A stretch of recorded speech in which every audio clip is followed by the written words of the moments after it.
some days, it feels like the world is against you. Responsibilities pile up, failures repeat, and giving up seems easier. You've tried so hard, yet the results don't match the effort. But pause. Look inward. Within you lies a hidden strength, a fire that never fades. Victory isn't luck, it's built with resilience and determination.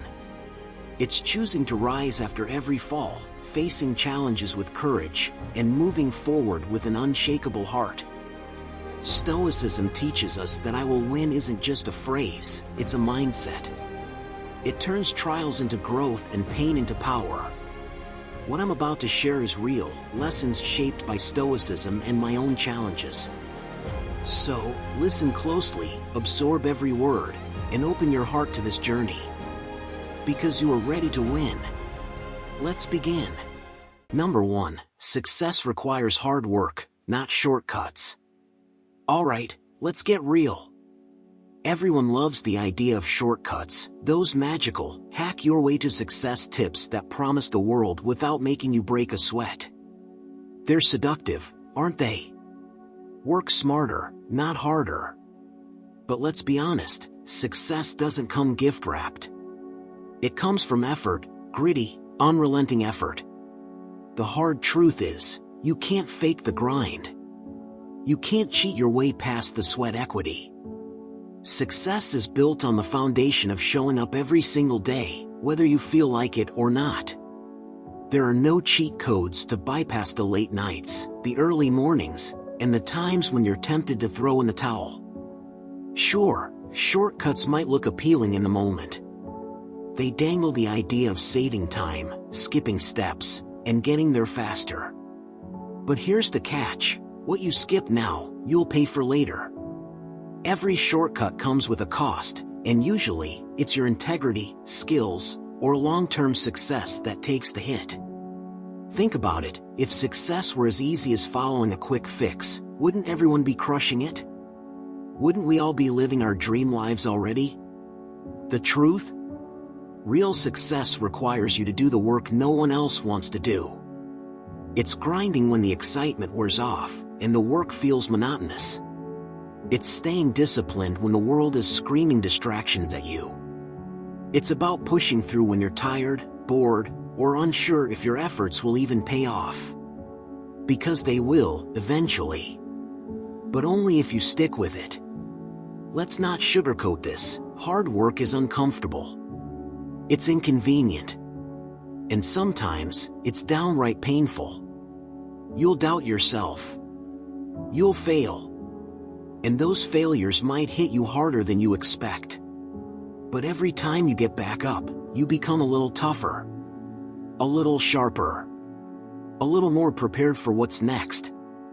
And here's the thing about hard work, it's the great equalizer. You don't need to be the smartest, the most talented, or the best connected person in the room. If you're willing to outwork everyone else, you can still win. Talent can give someone a head start, but it's persistence that carries you across the finish line. Now, let's talk about patience. Because hard work isn't just about the effort, it's about the time you put in. Success takes longer than you think it will. Always. It's easy to get frustrated when you don't see results right away. But success doesn't show up on demand, it rewards consistency. You can't plant seeds today and expect a forest tomorrow. You have to keep watering those seeds, even when it feels like nothing is happening. And here's where most people get it wrong, they stop too soon. They see someone else getting ahead faster, and they assume they're doing something wrong. Or worse, they jump ship to chase the latest trend, thinking, maybe this will be easier. Spoiler, it won't be. Every path has its obstacles. Every road to success has its grind. Switching lanes won't save you from that. So, what's the takeaway here? Stop looking for shortcuts. Stop wasting time on the endless search for the easiest way or the fastest route. Instead, embrace the process. Lean into the hard work. Let it shape you. Let it teach you discipline, resilience, and patience. Because those are the qualities that last. Those are what makes success sustainable. At the end of the day, the grind isn't just about getting to the finish line. It's about who you become along the way. The effort you put in doesn't just build success, it builds you. And that's something no shortcut could ever give you. So roll up your sleeves, get your hands dirty, and commit to the work. Not just for the results, but for the person you'll grow into in the process. Number 2, criticism often comes from those doing less than you. Let's get real for a second, criticism stings. Nobody likes hearing someone tear apart their ideas, mock their progress, or act like they've got all the answers. But here's the kicker, more often than not, the loudest critics are the ones doing the least. I know that sounds harsh, but think about it for a minute. The people throwing stones are usually the ones standing on the sidelines, not the ones out there sweating, hustling, and risking it all. Why? Because it's easier to tear down a tower than to build one. There's something oddly comforting about sitting back and pointing fingers. It's a lot less risky than putting yourself out there, isn't it? That's why those who criticize from a distance often aren't putting in the work themselves. They're too busy tearing down what you're building to create anything of their own. And here's the truth no one really tells you, their criticism is not about you. It's about them. It's about their fears, insecurities, and regrets. Watching you push forward reminds them of all the times they didn't. Now, here's where it gets tricky. When you're grinding, chasing a dream, or working toward a goal, it's easy to internalize the negativity. You might start questioning yourself, asking, am I even doing the right thing? Am I actually good enough? And that's where their words can become dangerous. Not because they're true, but because they have the power to plant seeds of doubt. Don't let those seeds take root. Water your belief, not their criticism. The truth is, doing more than the average person makes you a target. It's like a weird law of nature. The second you start standing out, people notice. Some will cheer you on, but others? They'll just project their own baggage onto you. And guess what? That's not your problem. It's not your job to carry their doubts or to prove yourself to someone who's too afraid to try. Here's something else to think about, people criticize upward, not downward. Nobody punches below their weight. So, if you're catching heat, take it as a sign you're climbing. If you were stuck in the same place as them, you wouldn't be on their radar. But the moment you start moving, breaking patterns, chasing dreams, stepping outside the box, they notice. They get uncomfortable. And in their discomfort, they lash out. It's not about tearing you down, it's about pulling you back to their level. What's the move here? Tune it out. Build a filter in your mind that blocks out the noise. Sure, you'll hear it, but don't let it stick. The truth is, no one doing better than you is spending their time criticizing you. They're busy doing their thing, focused on their own climb. If someone's critiquing from the cheap seats, it's because they're not on the field with you. Their perspective doesn't hold weight because they haven't carried what you're carrying. But let's not pretend it's always easy to ignore. Sometimes the voices of doubt can be louder than the voices of encouragement. So, here's a trick, turn their criticism into fuel. Let their words remind you of what you're doing and why. Use it as proof that you're on the right track. If you weren't making moves, nobody would have anything to say, right? At the end of the day, the people who matter, the ones who care about you and want to see you win, will support you. They'll offer constructive feedback, not destructive criticism. That's how you tell the difference. So, keep your circle tight, stay focused on your path, and let the naysayers stay where they are. You've got work to do. Number 3, the path to success is lonely more often than not. Nobody really tells you how lonely it can get when you're chasing success. It's not something you realize until you're knee-deep in the journey, and by then, it hits like a freight train. Success sounds glamorous, big wins, recognition, financial freedom, but the stuff people don't show you? The late nights, the quiet mornings, the moments when you're working on something that no one else believes in? That's the real grind. You'll lose people along the way. It's not that they'll all abandon you, but priorities shift, and not everyone is built to keep up with the kind of focus you need to succeed. Friends who once had your back may start drifting away, not because they hate you, but because they just don't get it. The social outings, the endless scrolling on Instagram, the late-night binge sessions, they lose their appeal when your eyes are locked on the prize. And guess what? That can make you seem boring or even self-absorbed. People might not say it out loud, but you'll feel the distance. And yeah, it stings. The loneliness isn't just about people leaving, though. It's also about stepping into a space where no one can truly understand your vision but you. Think about it. When you're chasing a goal that feels almost impossible, how many people around you can actually relate?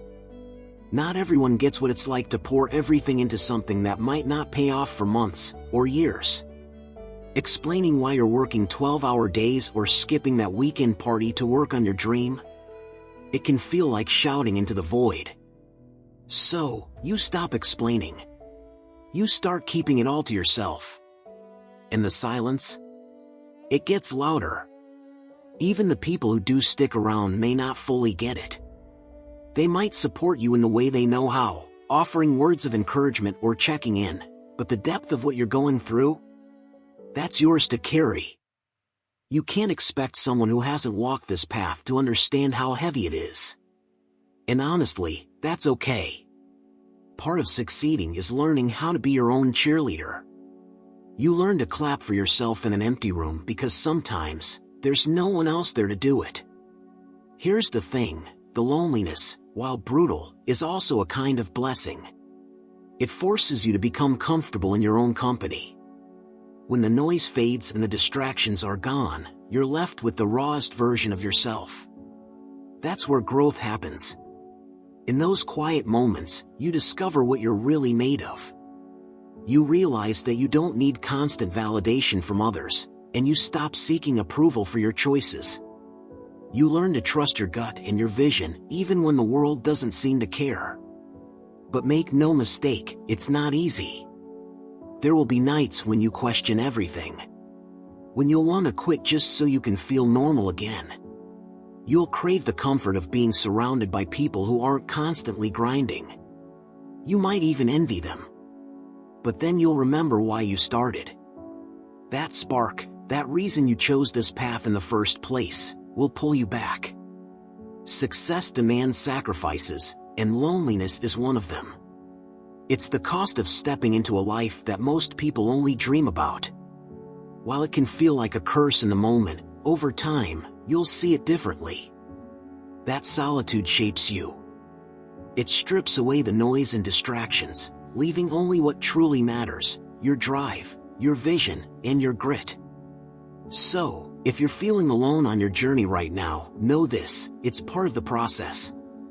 It's not forever, but it's necessary. Embrace it. Let it mold you into someone who doesn't just survive the grind but thrives in it. Because when the success finally comes, and it will, you'll know it wasn't luck. It was you, grinding through the quiet, proving to yourself and the world that you were always enough. Number 4, perfectionism hinders progress more than it helps. Let's talk about perfectionism. It sounds good on paper, doesn't it?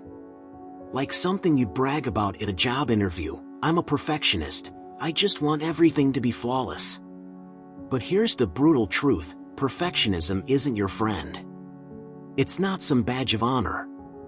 It's a cage, a trap, a constant weight that holds you back more often than it pushes you forward. The problem with perfectionism is that it feels like you're doing something productive. You tell yourself you're just waiting until the timing is perfect or tweaking your work until it's just right. But in reality, you're stalling. You're procrastinating in disguise. While you're busy obsessing over every tiny detail, the clock is ticking, and opportunities are slipping by. Perfectionism isn't the pursuit of excellence, it's fear dressed up in fancy clothes. What's the fear? Failure. Judgment. Rejection. That voice in your head whispers, if it's not perfect, it's not good enough. And if it's not good enough, people will notice. They'll criticize. They'll laugh. So, instead of putting your work out there, instead of taking the next step, you tinker. You hesitate. You rewrite the same sentence 20 times, convinced it'll make all the difference. Spoiler, it won't. Here's the thing, nothing will ever be perfect. Not your work, not your timing, not your first attempt at anything. Perfection doesn't exist, and chasing it will only leave you exhausted and frustrated. Progress, though? Progress is real. Progress is messy and imperfect and sometimes ugly, but it gets you closer to where you want to be. Perfectionism doesn't lead to progress, it stops it dead in its tracks. Think about it. How many ideas have you abandoned because they weren't ready? How many opportunities have you let slip by because you were waiting for everything to align just right? Perfectionism doesn't just slow you down, it paralyzes you. It convinces you that taking a small, imperfect step forward is worse than standing still. But standing still gets you nowhere. And let's not ignore the emotional toll. Perfectionism makes everything feel heavier than it needs to be. Every task becomes a mountain to climb. Every deadline feels suffocating because you're putting this insane pressure on yourself to deliver something flawless. It's exhausting. And the worst part? It's all in your head. Most of the time, no one else is holding you to this impossible standard. It's just you. Now, here's the good news. You don't have to live like this. The cure for perfectionism is action. Imperfect, unpolished, messy action. Ship the work before it's ready. Share the idea before you've thought of every possible way it could go wrong. Take the step even if you feel unprepared. Why? Because action creates momentum. And momentum is magic. Once you're moving, you can course correct, refine, and improve as you go. But you can't steer a parked car. You've got to get it rolling first, even if the engine sputters a bit at the start. Here's another truth, people don't care about perfect. They care about real. They care about what you can do for them, how you show up, and how your work makes them feel. Perfect doesn't connect with people. Authentic does. Effort does. Imperfection does, because it's relatable. It's human. So stop letting perfectionism be your excuse. Stop hiding behind it. Let go of this idea that everything has to be flawless before you take a step forward. Progress beats perfection every single time. Take the leap, even if it's not perfect. Especially if it's not perfect. Because that's where growth lives. That's where success starts. And honestly, you don't need to be perfect. You just need to start. Number 5, most opportunities come disguised as challenges or setbacks. Life has this funny way of wrapping its greatest gifts in the ugliest packaging. You expect opportunities to show up with flashing lights and neon signs, right? Like they'll just walk up, shake your hand, and say, "Congratulations. You've made it." But, nope. That's not how it works.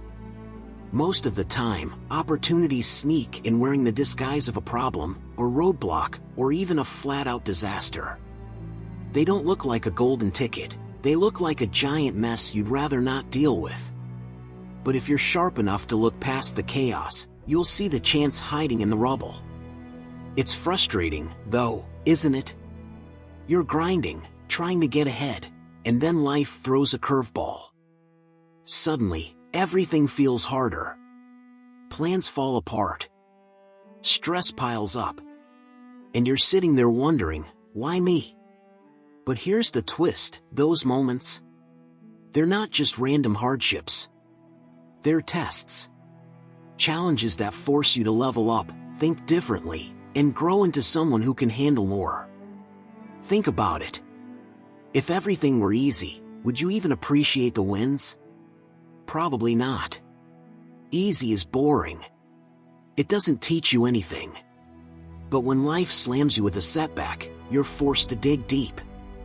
You've got to get creative, push past frustration, and figure out a way forward. In that process, that's where the opportunity is born. It's not about what happens to you, it's about what you do with it. Here's the thing most people don't realize: every time you face a challenge, you're standing at a crossroads. One path is comfortable. It's the why bother road, the one that leads to giving up or staying stuck. The other path? That's the uncomfortable one. The one that demands effort, resilience, and a bit of risk. It's the road where growth happens. And yeah, it's scary. It doesn't come with guarantees. But it's the road that leads to opportunity. Here's another thing: setbacks are sneaky teachers. They don't just hand you the lesson, they make you work for it. When something doesn't go your way, it forces you to stop and reevaluate. Why didn't it work? What could you have done differently? Those questions are pure gold. They push you to improve, to try again, to figure out what works and what doesn't. And every time you do that, you're building something bigger than the immediate result. You're building skills, grit, and experience that'll carry you further than you ever thought possible. But let's not sugarcoat this. Seeing the opportunity in a setback isn't easy. It's messy. When you're in the thick of it, when everything feels like it's falling apart, the last thing you want to hear is, "This is actually good for you." It doesn't feel good. It feels like crap. But that's the trick. It's only when you're out the other side, when you've pushed through the mess, that you can look back and see the opportunity for what it was. Hindsight, as they say, is 20/20ths. So how do you spot opportunities in the middle of a challenge? First, slow down. Don't let frustration or fear blind you to the possibilities. Ask yourself, what is this trying to teach me? How can I use this to grow? Shift your focus from what you've lost to what you can gain. It's not easy, but it's worth it. And remember, challenges are inevitable. They're part of the process. If you're out here chasing big dreams, life's going to test you. It's going to throw curveballs to see if you're serious. Don't let those tests break you. Let them make you sharper, stronger, and smarter. Most people bail at the first sign of trouble. But if you stick with it, if you learn to spot the opportunity hiding in the chaos, you'll come out on top. At the end of the day, it's all about perspective. Challenges aren't roadblocks, they're stepping stones. They're not here to stop you, they're here to prepare you. So the next time life throws you a curveball, don't just dodge it. Catch it, learn from it, and turn it into something that works for you. That's where success lives, in the space between what happens and how you respond. Number 6, consistency beats motivation every time. Let's get one thing straight: motivation is fickle. It's the friend who hypes you up but bails when things get tough. At first, it feels like everything. You wake up inspired, ready to conquer the world, bursting with energy to tackle your goals. But what happens when that spark fades? Because, spoiler alert, it will. Motivation is like a sugar rush, it hits hard and fast, but it doesn't stick around. And that's where consistency steps in. Consistency is the quiet, unassuming force that shows up when motivation takes a vacation. It's not flashy. It doesn't flood your brain with adrenaline or make you feel invincible. But it's dependable, and that's what makes it powerful. The truth is, success isn't built on moments of inspiration. It's built in the grind, the mundane, the unsexy repetition of doing what needs to be done, day in and day out, even when you'd rather be doing anything else. let's be real, no one feels motivated all the time. Life gets messy. Some days you'll wake up feeling unstoppable, and other days, even rolling out of bed feels like a Herculean effort. If you're relying on motivation to fuel your success, you're setting yourself up for failure. You need something sturdier, something that doesn't crumble the moment you're tired, stressed, or just not in the mood. That's where consistency shines. Think of consistency like planting seeds. You don't see results overnight. You water the soil, nurture it, and trust the process, even when it looks like nothing's happening. At first, it feels pointless. You might wonder if all the effort is worth it. But over time, those small, steady actions compound. The seeds you planted begin to sprout, then grow, until one day, you're standing in a forest you built with your bare hands. That's the power of showing up, even when you don't feel like it. The beauty of consistency is that it creates habits, and habits are what keep you going when everything else fails. When something becomes part of your routine, like brushing your teeth or drinking your morning coffee, it stops feeling like a chore. It's just what you do. Consistency removes the decision-making process. You don't waste energy debating whether or not to act, you simply act. It becomes automatic, ingrained in your identity. But let's not sugarcoat it, being consistent isn't easy. It's boring. It's tedious. Some days, it feels like you're stuck on a treadmill, running in place with no end in sight. You might not see progress for weeks or even months, and that's frustrating. You'll want to quit.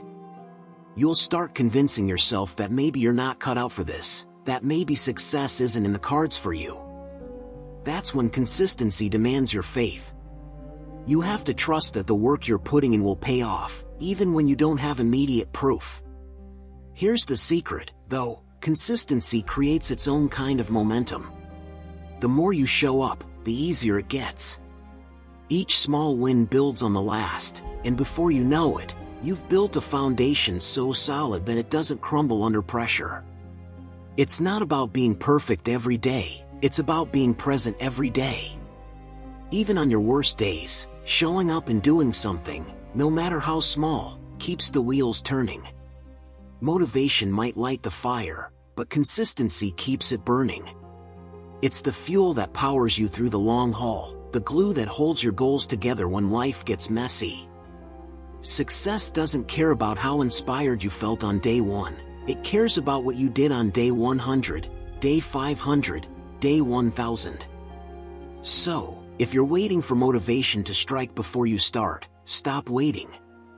You don't need fireworks or a grand sense of purpose to get moving.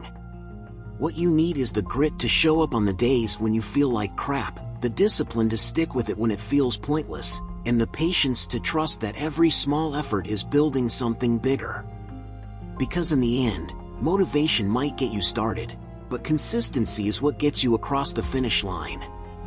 Number 7, you will outgrow people as you progress.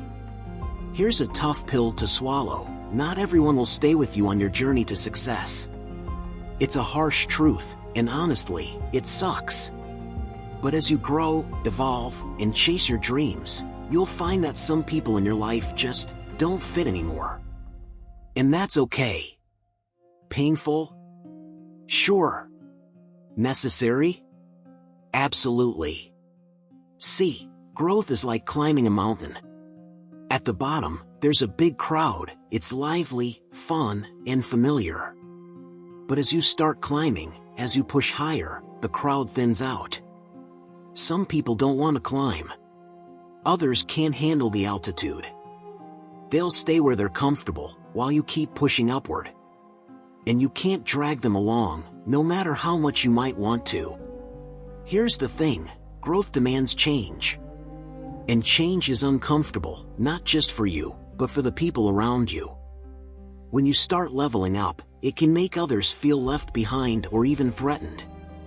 Your success might shine a spotlight on the things they're avoiding in their own lives, and not everyone is ready to face that. Instead of cheering for you, they might criticize you, pull away, or try to hold you back. It hurts. Losing people who were once close to you is never easy. But staying stuck just to keep those relationships intact? That's even worse. You have to decide, do you shrink yourself to stay on their level, or do you keep climbing and trust that the right people will meet you where you're going? As you progress, you'll start to see who's genuinely in your corner.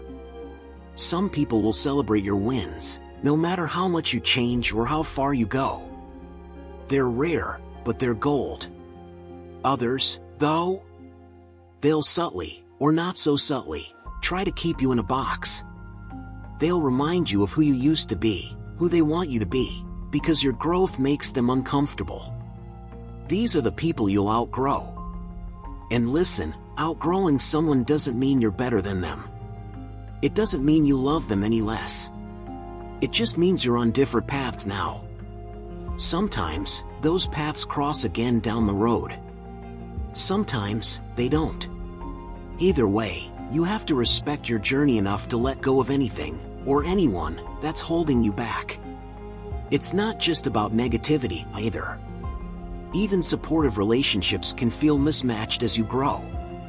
You might find yourself craving conversations that challenge you, inspire you, or push you to think bigger. If your old circles don't offer that, it's natural to drift away. It's not betrayal, it's evolution. Now, let's talk about guilt. It's tempting to feel bad for leaving people behind. You'll wonder if you're being selfish, if you're abandoning them. But here's the truth, you can't carry everyone with you. And you shouldn't have to. Your success isn't about pleasing everyone else, it's about becoming who you're meant to be. When you let go of relationships that no longer align with your growth, you create space for new ones. You'll find people who share your vision, who understand your drive, who are climbing their own mountains and want to see you win. These are the connections that will fuel you, challenge you, and help you go further than you ever could alone. So, yes, you will outgrow people. It's one of the hardest parts of success. But it's also one of the most freeing. Because as you let go of what no longer serves you, you make room for what does. And that's how you keep climbing.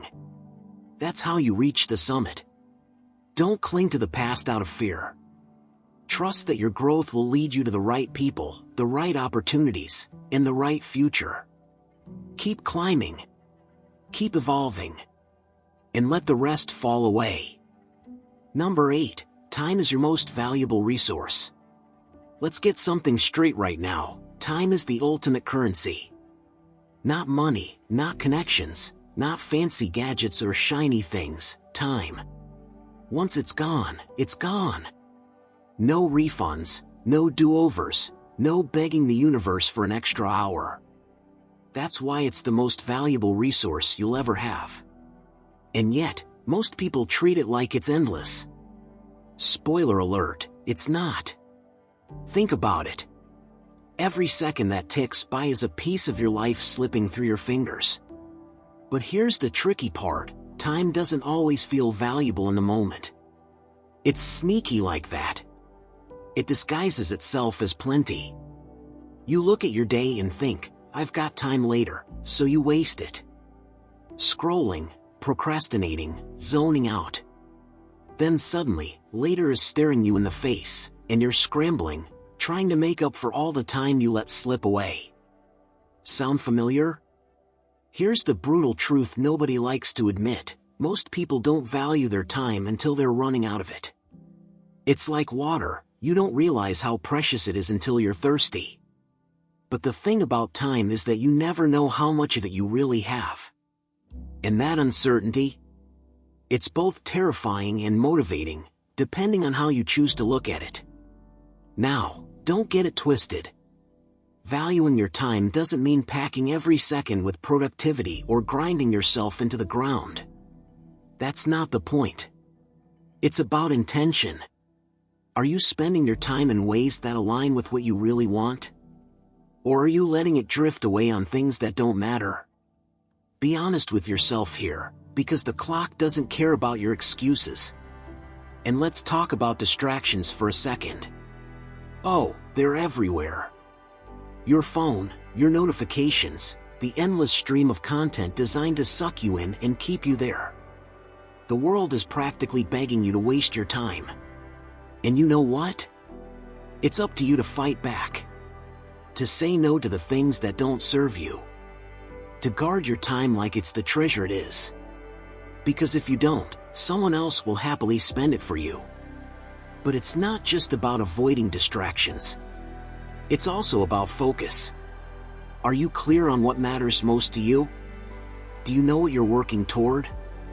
Because if you don't, it's all too easy to fill your time with busy work, stuff that feels productive but doesn't actually move the needle. You can spend hours doing something, but if it's not the right thing, you're just spinning your wheels. Time wasted. Here's a harsh reality. Every yes you say to one thing is a no to something else. Let that sink in. Every time you agree to something that doesn't matter, you're giving up time you could have spent on what does. Your goals, your growth, your dreams, they're all competing for the same 24 hours. So why waste even a second on things that don't align with where you want to go? And let's not forget about the small moments. Everyone talks about the big chunks of time, hours, days, weeks, but what about those little pockets? The 5 minutes here, 10 minutes there. Those add up. Those are golden opportunities to learn something, to reflect, to plan, to rest. Don't sleep on those tiny windows of time. They're powerful if you use them wisely. But look, none of this means you have to be perfect. You're going to slip up. You're going to waste time sometimes, and that's okay. What matters is that you catch yourself and course correct. The goal isn't to be some hyper-productive robot, it's to be intentional. To spend your time in ways that feel meaningful. To own your days instead of letting them own you. At the end of the day, time is the great equalizer. Rich or poor, young or old, we all get the same 24 hours. What you do with yours, that's what sets you apart. So don't just let time pass you by, make it count. Because one day, you'll look back, and the only question that will matter is, did I spend it well? Number 9, comfort zones kill growth. Here's the deal, your comfort zone is a trap.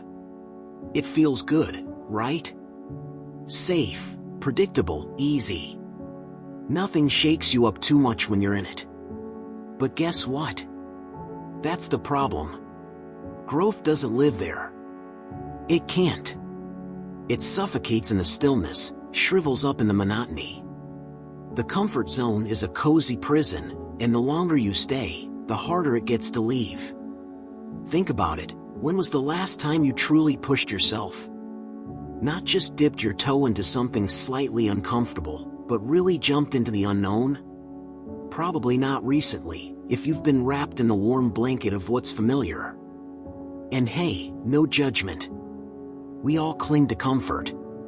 It's human nature to avoid pain, fear, and uncertainty. But here's the brutal truth, every single bit of growth comes from stepping into discomfort. Every single bit. Your comfort zone whispers lies. It tells you that staying put is better. Safer. It convinces you that you're not ready yet, that the timing isn't right, that you'll take the leap tomorrow. But tomorrow never comes. And as the days blur together, you get stuck in the same routines, repeating the same actions, wondering why nothing ever changes. Spoiler, it's because you haven't changed. Stepping out of your comfort zone doesn't mean taking giant, reckless leaps.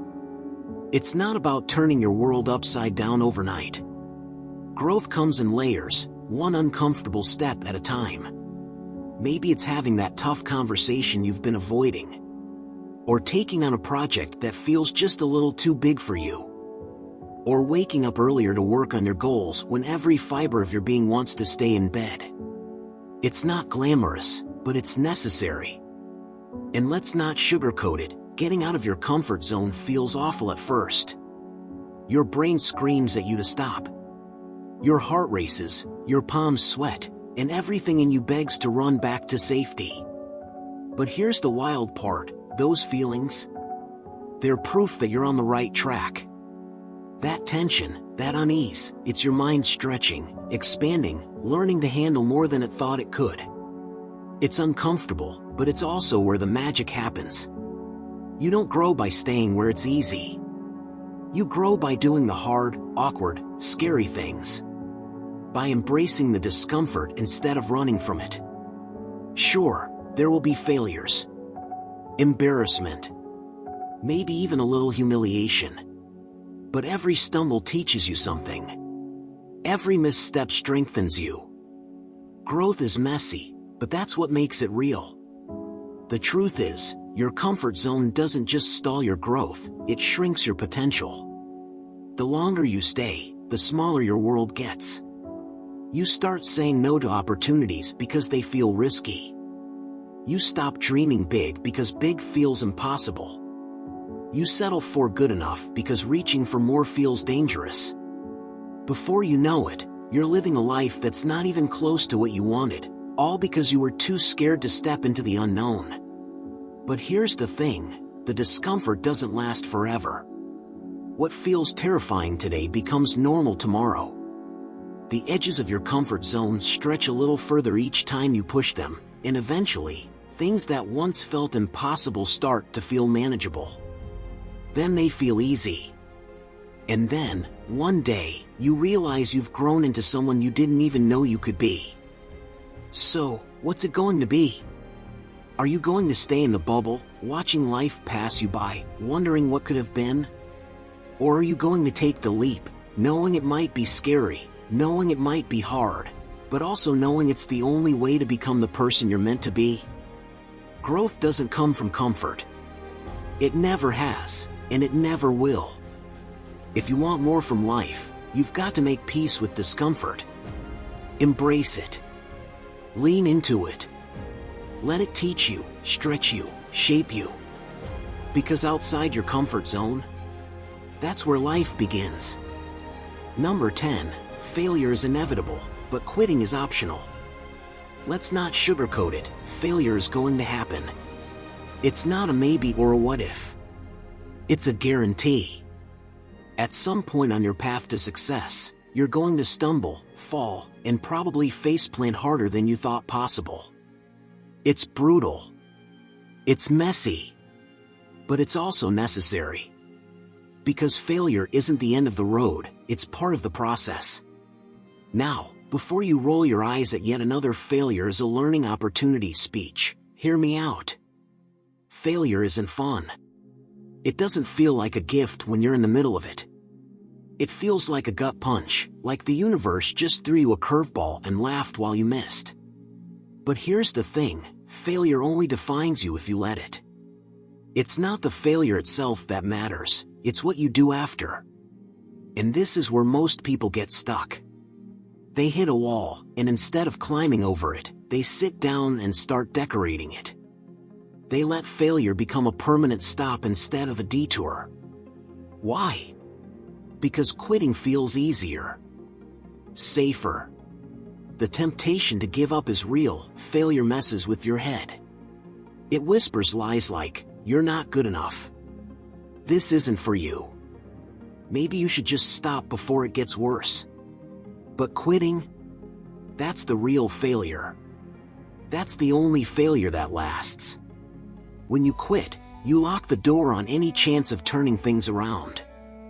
You guarantee that whatever lesson, growth, or opportunity was waiting just beyond the struggle, you'll never reach it. Let's flip the script for a second. What if failure isn't your enemy?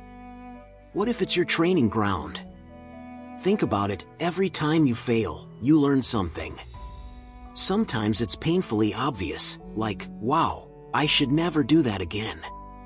Other times, it's subtler, a quiet realization that shifts how you approach things next time.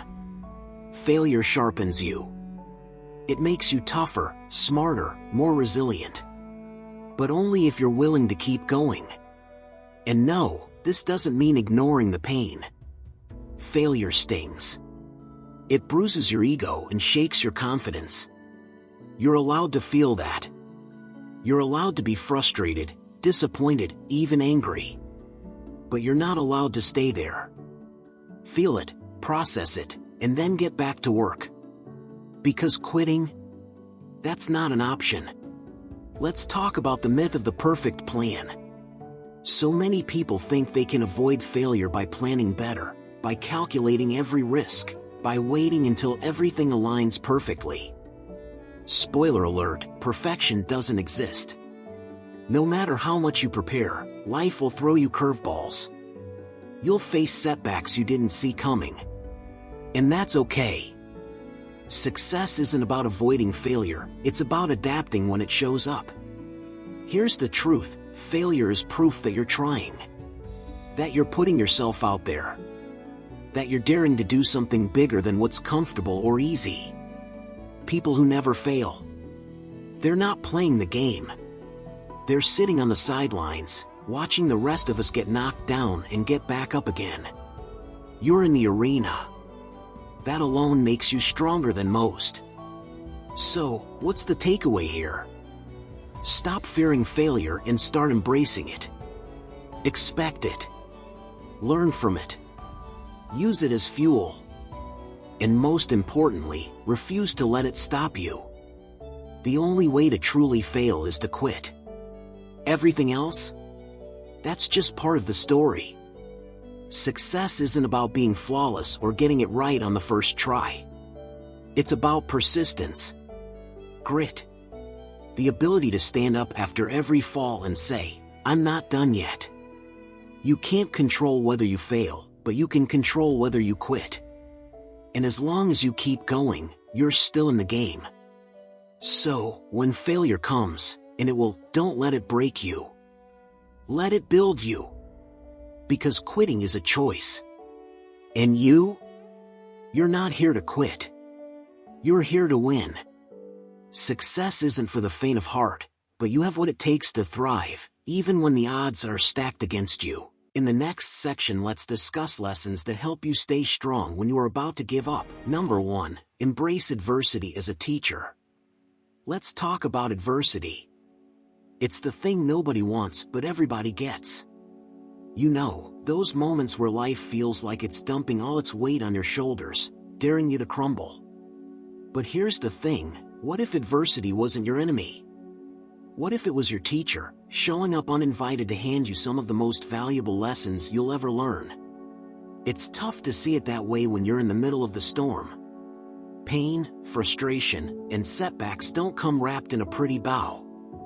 They come disguised as failure, rejection, or plain old bad luck. But here's the secret, every challenge is an opportunity in disguise. Yeah, I know, that sounds cliché, but stick with me. The wisdom here is deeper than a motivational quote slapped on a coffee mug. Adversity forces you to stop and think, really think. When life is easy, you cruise on autopilot. Your routines run the show, and there's no reason to question much. But throw a wrench in the works? Now you've got to pay attention. Adversity shakes you awake, whether you like it or not. It demands that you get out of your comfort zone and adapt. And let's be honest, growth never happens in comfort. Comfort is a cozy cage, adversity is the key that unlocks it. Now, don't get me wrong, embracing adversity doesn't mean you have to love it. You don't have to put on a fake smile and pretend everything's fine. It's okay to feel the sting, to be frustrated, to want to throw your hands up and quit. That's part of the process. What matters is what you do next. Are you going to sit in that pain and let it swallow you, or are you going to lean in and see what it's trying to teach you? Adversity teaches resilience. Think of it like a gym for your mind and soul. Just like lifting weights breaks down your muscles so they grow back stronger, adversity breaks down the parts of you that are weak or unprepared. It tests your limits, sure, but it also expands them. Each challenge you face, each hurdle you jump, makes you better equipped for the next one. You become stronger, sharper, more grounded. But there's another lesson here, one that's easy to miss: humility. Adversity has a way of reminding you that you're not invincible. It strips away the ego and forces you to confront your vulnerabilities. And that's not a bad thing. When you're humble, you're open to learning. You start to see that you don't have all the answers, and that's okay. Being a student of life means being willing to learn, even when the lessons are hard. Adversity also teaches you about gratitude. When things go wrong, you start to appreciate what's going right. It's like your senses sharpen. You notice the small things you've been taking for granted, a kind word, a moment of peace, a little victory in the chaos. And that gratitude? It's fuel. It keeps you moving forward, even when the road is rough. Finally, adversity teaches you to trust yourself. Every time you face a challenge and come out the other side, you prove to yourself that you can handle more than you thought. It builds confidence, not the flashy, loud kind, but the quiet, unshakable belief that you've got what it takes. That's powerful. So, the next time life throws you a curveball, try to see it differently. Yes, it's hard. Yes, it hurts. But within that struggle is the opportunity to grow, to learn, to become someone stronger and wiser. Embrace adversity, not because it's easy, but because it's worth it. Let it teach you what you need to know, even if the lessons come with a little sting. You'll come out better for it every single time. Number 2, practice gratitude for the present moment. Let's talk about gratitude. You've probably heard it thrown around so much that it feels like a buzzword, right? But here's the thing, gratitude isn't just some feel-good fluff, it's a power move. It's like a mental reset button, especially when life's dragging you down, and you're ready to throw in the towel. When everything feels like it's crumbling, pausing to appreciate what's here, right now, is like finding a steady rock in a storm. First off, let's clear something up. Gratitude isn't about forcing yourself to love everything. That's toxic positivity, and we're not here for that. Life can suck sometimes. It's okay to feel that. Practicing gratitude isn't pretending things are fine when they're not. It's about zooming in on what's steady, what's still good, what hasn't been wrecked by the chaos around you. Think about the present moment. Not yesterday, not 5 minutes from now, right now. Close your eyes for a second, unless you're driving, then keep your eyes wide open. What do you hear? Maybe it's silence. Maybe it's the hum of a fan. Maybe it's birds. Whatever it is, notice it. You're here, and that's a big deal. There's a lot to be thankful for, even in the middle of the mess. The breath in your lungs, the beat of your heart, these are gifts we forget to unwrap. Gratitude is this sneaky way of pulling your focus out of the dark spiral of what's wrong and into what's still right. It doesn't magically fix your problems, but it shifts your perspective. And perspective is everything when you're on the edge of giving up. It's like standing on a mountain, looking at the same view but from a different angle. Suddenly, the shadows don't look so overwhelming. Here's a thought experiment. Imagine if you lost everything tomorrow. Not in a dramatic, catastrophic way, but in the sense that all the little comforts and routines you take for granted just vanished. What would you miss the most? That's your gratitude list, right there. Now, flip it. All those things? You have them now. Isn't that wild? You're living the moments you'd one day wish to go back to. Gratitude also anchors you to the present.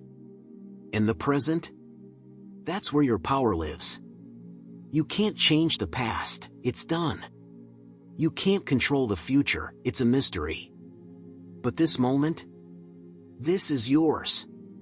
And gratitude is the key to fully owning it.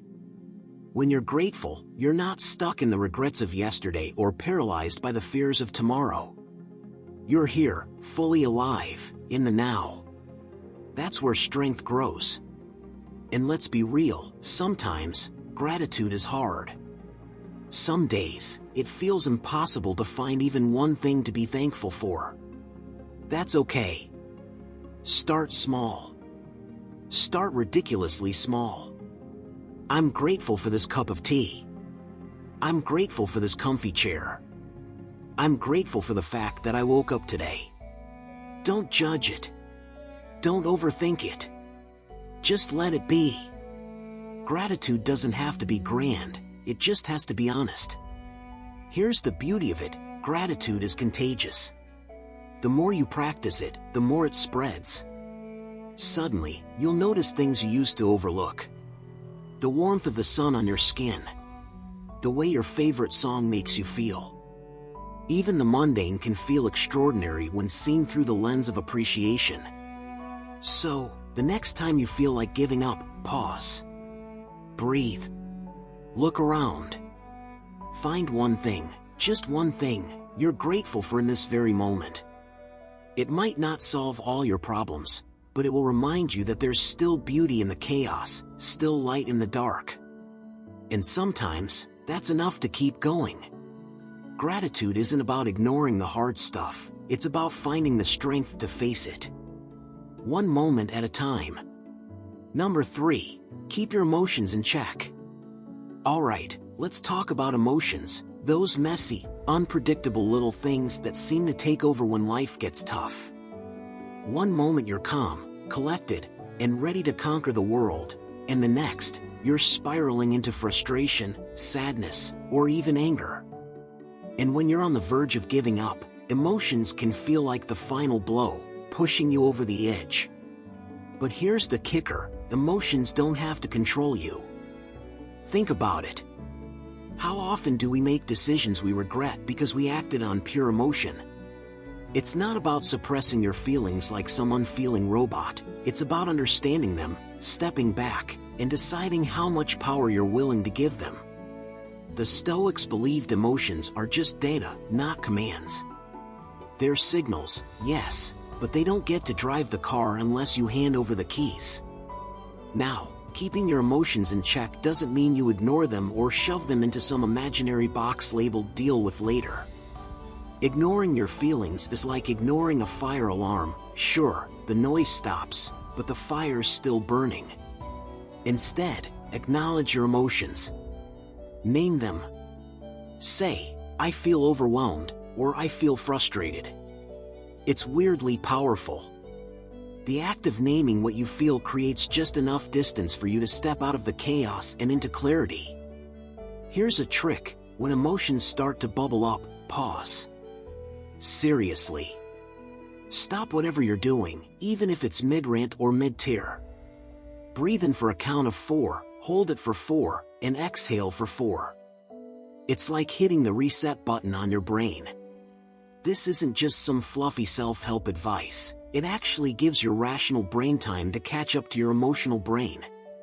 And when they work together, you're less likely to act impulsively or make decisions you'll kick yourself for later. You've probably heard that famous Stoic mantra, you can't control what happens to you, but you can control how you respond. It's true, but it's not easy. Keeping your emotions in check doesn't mean you'll magically feel better about a bad situation.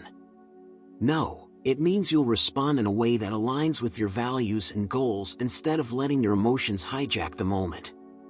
Here's another angle to chew on, emotions aren't your enemy. They're like those overly enthusiastic friends who mean well but sometimes lead you into trouble. When you're angry, for example, it might be because you feel disrespected. When you're sad, it could be because something important to you feels out of reach. Emotions are trying to tell you something, but they don't always do it gracefully. It's your job to translate the message without letting the delivery derail you. And let's be honest, keeping your emotions in check is hard. It's not like flipping a switch. It's more like lifting emotional weights, you build strength over time. Start small. Notice when you're about to lose it over something minor, like being stuck in traffic. Instead of spiraling, ask yourself, is this worth my peace of mind? Spoiler, it's probably not. When the stakes are higher, though, and you're staring down real challenges, the stakes for emotional control rise, too. This is where Stoic practices shine. Visualize the worst-case scenario. It sounds counterintuitive, but it's grounding. Imagine the thing you fear most happening. Let the fear settle, then remind yourself, even if this happens, I'll survive. I've survived worse. It's not about being unbothered, it's about being unbreakable. Keeping your emotions in check doesn't mean shutting them down. It means showing up for yourself in the hardest moments with the calm, steady presence of someone who refuses to let life's storms toss them around. Feel your feelings. Honor them. But don't let them dictate your story. You're the author here, and every great story has moments of struggle. Those moments are where strength is born. Number 4, remember that perseverance defines your character. Let's be real, perseverance isn't glamorous. It's not shiny, and it doesn't make for the kind of story that people gush over right away. Perseverance is gritty. It's dragging yourself through the mud when quitting would feel so much easier. It's stubborn in the best way, refusing to back down even when the odds are stacked against you. But here's the kicker, that relentless drive to keep going, even when everything inside you screams to stop, that's what shapes who you are. Think about it. Who are you when things get hard? That's the real question. Anyone can be upbeat and optimistic when life is going smoothly. It's easy to show up with confidence when success feels inevitable. But when the road gets rough, when you're staring down failure or exhaustion or doubt, how you choose to respond in that moment. That's the stuff that defines your character. Perseverance isn't about winning every time or even succeeding right away. It's about showing up. Again. And again. And again. It's about holding the line, standing firm, and refusing to let setbacks define your story. Sure, the world might knock you down, hard. But perseverance says, fine. Let me catch my breath, and I'll be back. It's not just about resilience, either. Perseverance runs deeper. It's not just bouncing back, it's pressing forward, inch by inch, step by step, even when the finish line is nowhere in sight. And let's be honest, sometimes you won't even know if the finish line exists. That's the paradox, right? You have to keep going, not because you're guaranteed to win, but because stopping would mean betraying yourself. The truth is, perseverance doesn't just reveal your character, it builds it. Each time you push through the discomfort, you prove to yourself that you're capable of more. Every moment you choose effort over ease, you strengthen the muscles of discipline, grit, and determination. It's like forging steel in a fire. It's the heat, the pressure, the relentless hammering that makes it strong. Without the struggle, there's no growth. But let's not romanticize it too much. Perseverance is messy. It doesn't always feel noble or inspiring. Sometimes it feels like you're just trudging forward out of sheer stubbornness, dragging your doubts and fears behind you. That's okay. You don't have to feel heroic to be persevering. In fact, most of the time, it won't feel like much of anything, just work. Just one more step. Just a refusal to quit. And that's the magic of it. The quiet, unrelenting decision to keep going is what makes it so powerful. Here's another thing, perseverance teaches you patience. And let's face it, patience is underrated. We live in a world that loves instant results, but the best things, real growth, real success, real change, take time. Perseverance forces you to accept that time is part of the process. It humbles you, reminds you that good things are earned, not given. And in that waiting, you discover a strength you didn't know you had. And there's a confidence that grows from perseverance, not the flashy, loud kind that needs to announce itself, but the quiet, steady belief that you can handle whatever comes. You've been through the fire before, and you'll make it through again. Perseverance doesn't promise that the road will get easier, it promises that you will get stronger. So, when you feel like giving up, ask yourself this: who do you want to be? Do you want to be someone who stops when things get hard, or someone who pushes through no matter what? Every time you choose perseverance, you're casting a vote for the kind of person you want to become. And over time, those votes add up. You don't just persevere because it's the right thing to do, you persevere because it's how you build a life and a character you're proud of. Number 5. Visualize potential obstacles to prepare mentally. Life isn't a smooth highway, it's more like a rocky trail full of twists, potholes, and unexpected dead ends. The Stoics got it. They knew you couldn't just waltz into the future thinking everything will go your way. That's a surefire recipe for heartbreak. Instead, they had this genius approach called premeditatio malorum, fancy Latin for thinking about the bad stuff before it happens. Sounds a bit grim, right? But hear me out. It's not about being pessimistic, it's about being ready. Picture this, you're standing on the starting line of something big, a goal, a dream, a project. Excitement is buzzing in your veins. But hold up. Before you sprint off, take a moment to imagine the hurdles. What could go wrong? What could slow you down? Maybe it's your motivation fizzling out halfway through. Maybe it's unexpected criticism that hits harder than you'd like. Maybe it's 100 little annoyances piling up until they feel unbearable.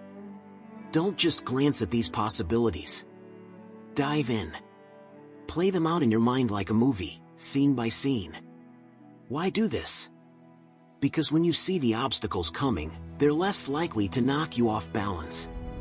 Think of it like training for a fight. If you know your opponent's moves, you're not caught off guard.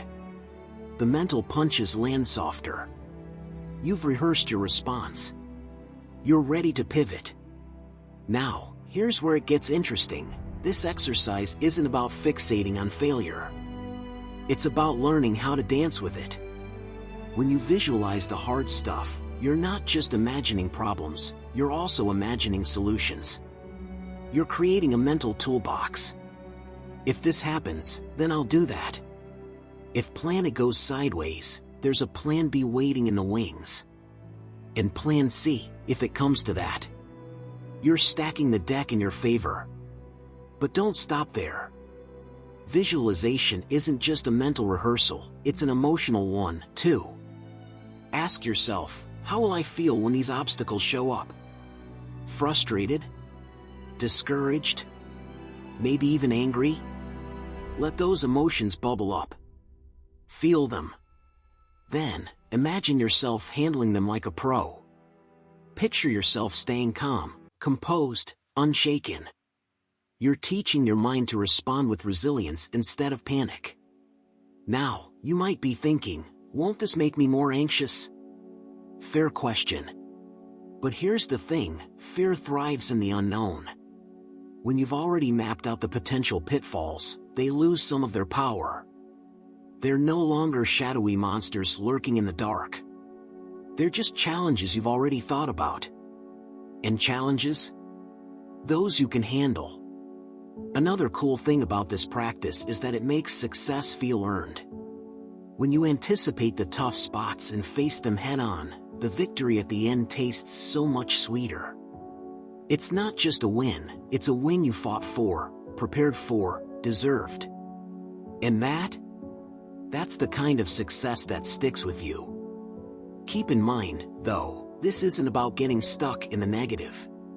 Don't let the obstacles become the star of the show.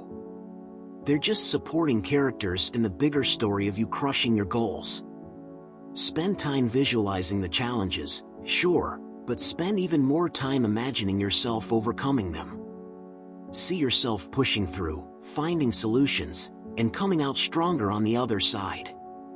So, the next time you're about to tackle something big, take a pause. Close your eyes. Think about the road ahead, not just the good parts but the tricky ones, too. Picture the setbacks, the moments when you'll want to quit, the curveballs that might come your way. And then, visualize yourself handling it all like the unshakable force you are. Obstacles aren't there to stop you, they're there to show you just how far you're willing to go. Number 6. Reflect on mortality to gain perspective and focus. Let's get real for a second. How often do you think about the fact that your time here is limited? Like, actually think about it. Not in a gloomy, doom and gloom kind of way, but in a way that wakes you up. Most of us, if we're being honest, avoid the topic altogether. It's uncomfortable. It's heavy. But here's the twist: reflecting on mortality isn't about fear, it's about clarity. The Stoics had this practice they called memento mori, which translates to remember you must die. Sounds harsh, right? But it's not some morbid obsession. It's a reminder that life isn't endless, that every tick of the clock is one less you'll hear. And before you spiral into existential dread, think about what this really means. If you truly grasp that your time is finite, doesn't it make sense to focus on what actually matters? When you're standing on the edge of giving up, it's easy to feel like the walls are closing in. Everything feels so big, so overwhelming, like the weight of the world is on your shoulders. But take a step back and ask yourself, in the grand scheme of things, how much does this really matter? That argument, that failure, that setback, it might feel monumental now, but is it worth spending your limited time obsessing over? Probably not. Thinking about mortality gives you a bird's-eye view of your life. It forces you to zoom out. When you remember that you've only got so many days, it's like wiping smudges off a foggy window.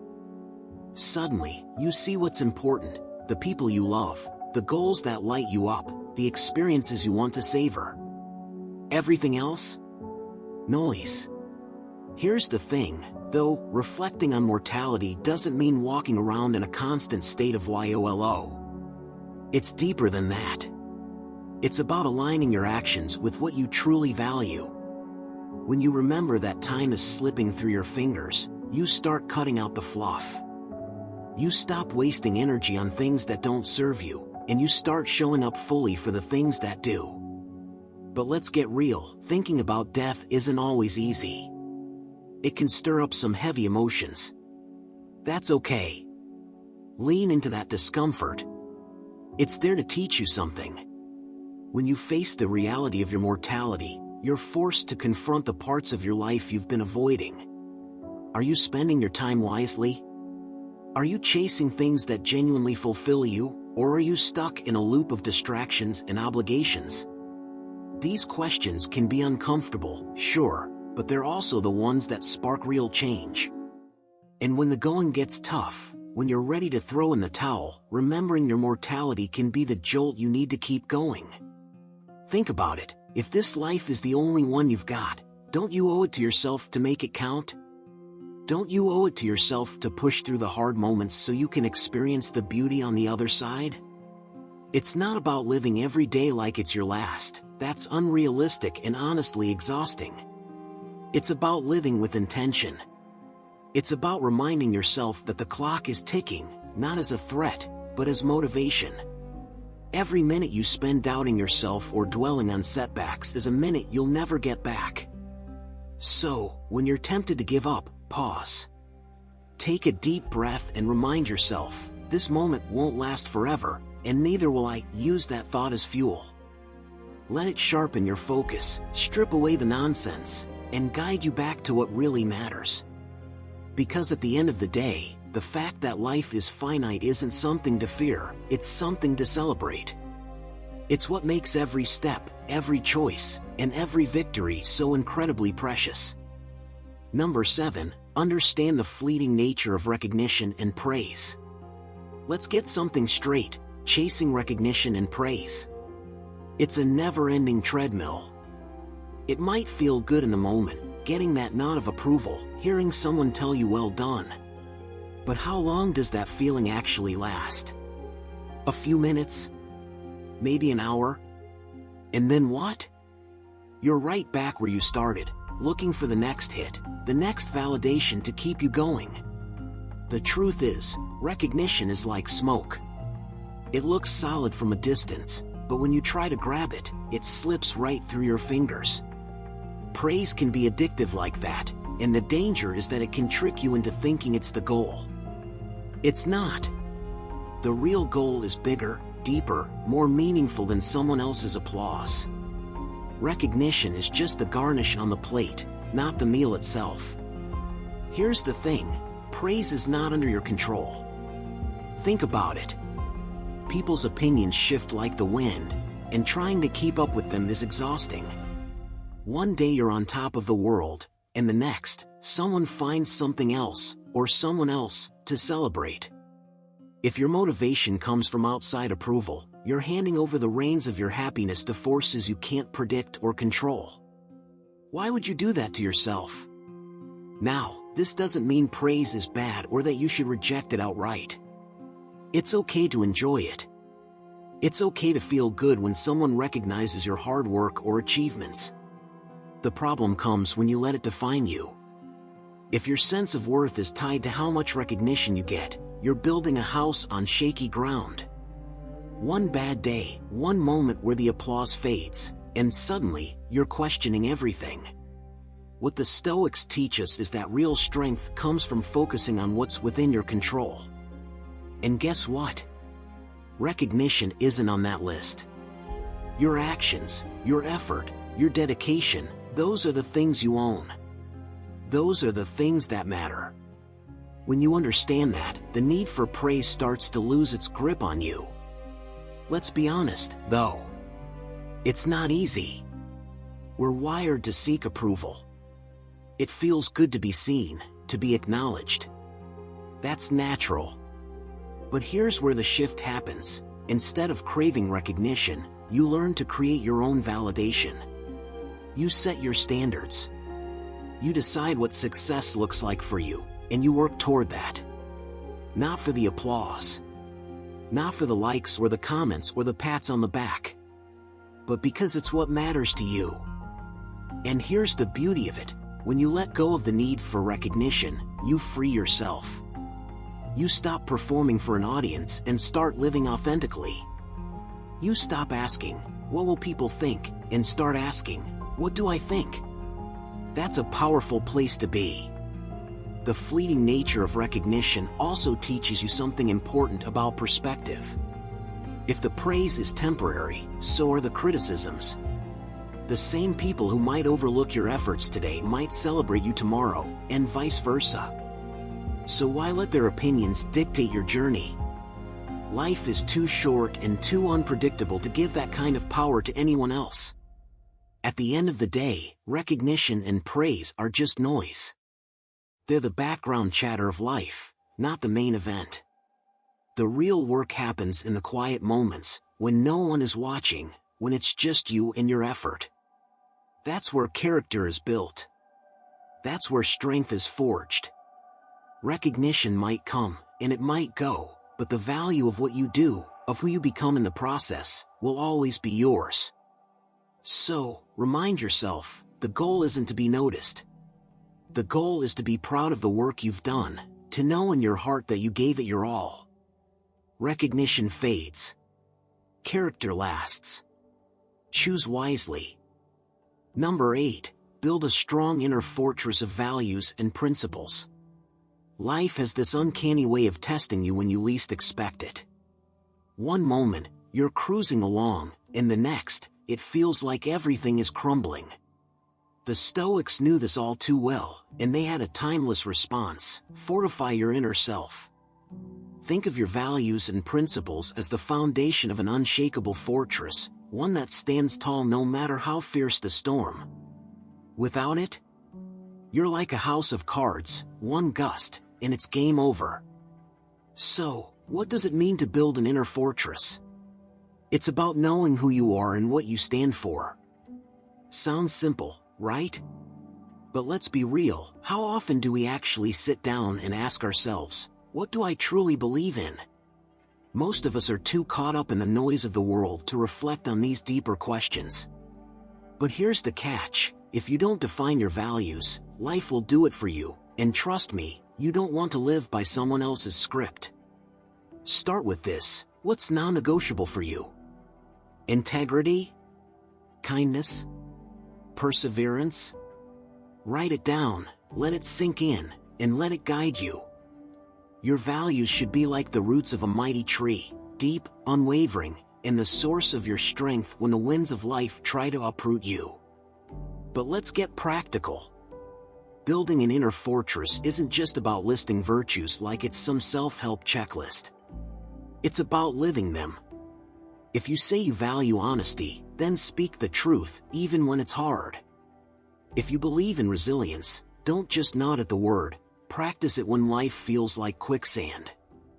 These principles need to be alive in you, shaping your decisions and your actions. Otherwise, they're just empty words. Here's the thing, though, it's not enough to simply adopt values because they sound nice. You've got to wrestle with them, test them, see if they truly resonate with your core. The Stoics didn't believe in blind acceptance. They questioned everything until they arrived at their truth. Do the same.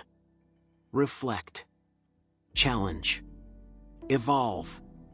This process of refinement is how your fortress becomes stronger, brick by brick. And let's talk about why this fortress is so important when you're on the verge of giving up. When the going gets tough, and it will, your principles are what keep you steady. They're like a compass when you're lost in the fog. Without them, you're just drifting, reacting to whatever life throws at you. But with them, you're grounded. You have something to hold on to, something that reminds you why you started, why you keep going. Think of values as a filter, too. They help you separate what truly matters from the distractions and noise. When you're clear on your principles, the petty stuff, the criticism, the setbacks, the doubts, loses its grip on you. You don't waste energy on things that don't align with your foundation. You stay focused, determined, unshaken. Now, don't mistake this for rigidity. A strong fortress isn't a rigid one, it's flexible where it needs to be. Life will throw situations at you that challenge even your most deeply held beliefs. And that's okay. Growth happens when you're willing to adapt while staying true to your essence. It's a balance, firm where it matters, adaptable where it counts. So, how do you start? Take a moment to reflect. Strip away the noise of expectations, social pressures, and fleeting trends. Ask yourself, what's at my core? What values will I carry with me, no matter what? Then, commit to living those values every day. Not perfectly, because perfection isn't the goal, but authentically. When you build that inner fortress, you're not just preparing for the hard times, you're also creating a sanctuary for yourself. A place where you can retreat, recharge, and remind yourself that no matter what life throws your way, you've got a foundation that's unshakable. And that's how you stay strong when the world wants you to crumble. Number 9, accept the inevitability of change and loss. Alright, let's rip off the band-aid. Nothing lasts forever. Nothing. Not the good stuff, not the bad stuff, not the moments you want to freeze in time, and not the ones you're desperate to escape. Change is the rule, not the exception. And loss? Well, that's just part of the deal. But here's the catch, fighting against that truth only makes life harder. When you're at your breaking point, ready to give up, it's often because something has shifted. Maybe you've lost something, an opportunity, a sense of security, or a relationship. Or maybe change has barged into your life uninvited, flipping everything upside down. It's painful. It feels unfair. And let's be honest, it's tempting to throw your hands up and say, what's the point? But here's the thing, resisting change doesn't stop it. Ignoring loss doesn't erase it. It's like standing in the ocean and trying to stop the waves with your bare hands. You're just going to exhaust yourself. Instead, what if you leaned into the tide? What if you accepted that the waves are going to come, whether you like it or not?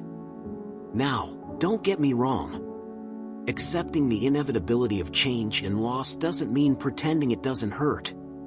It doesn't mean slapping on a fake smile and saying, "Oh, it's fine."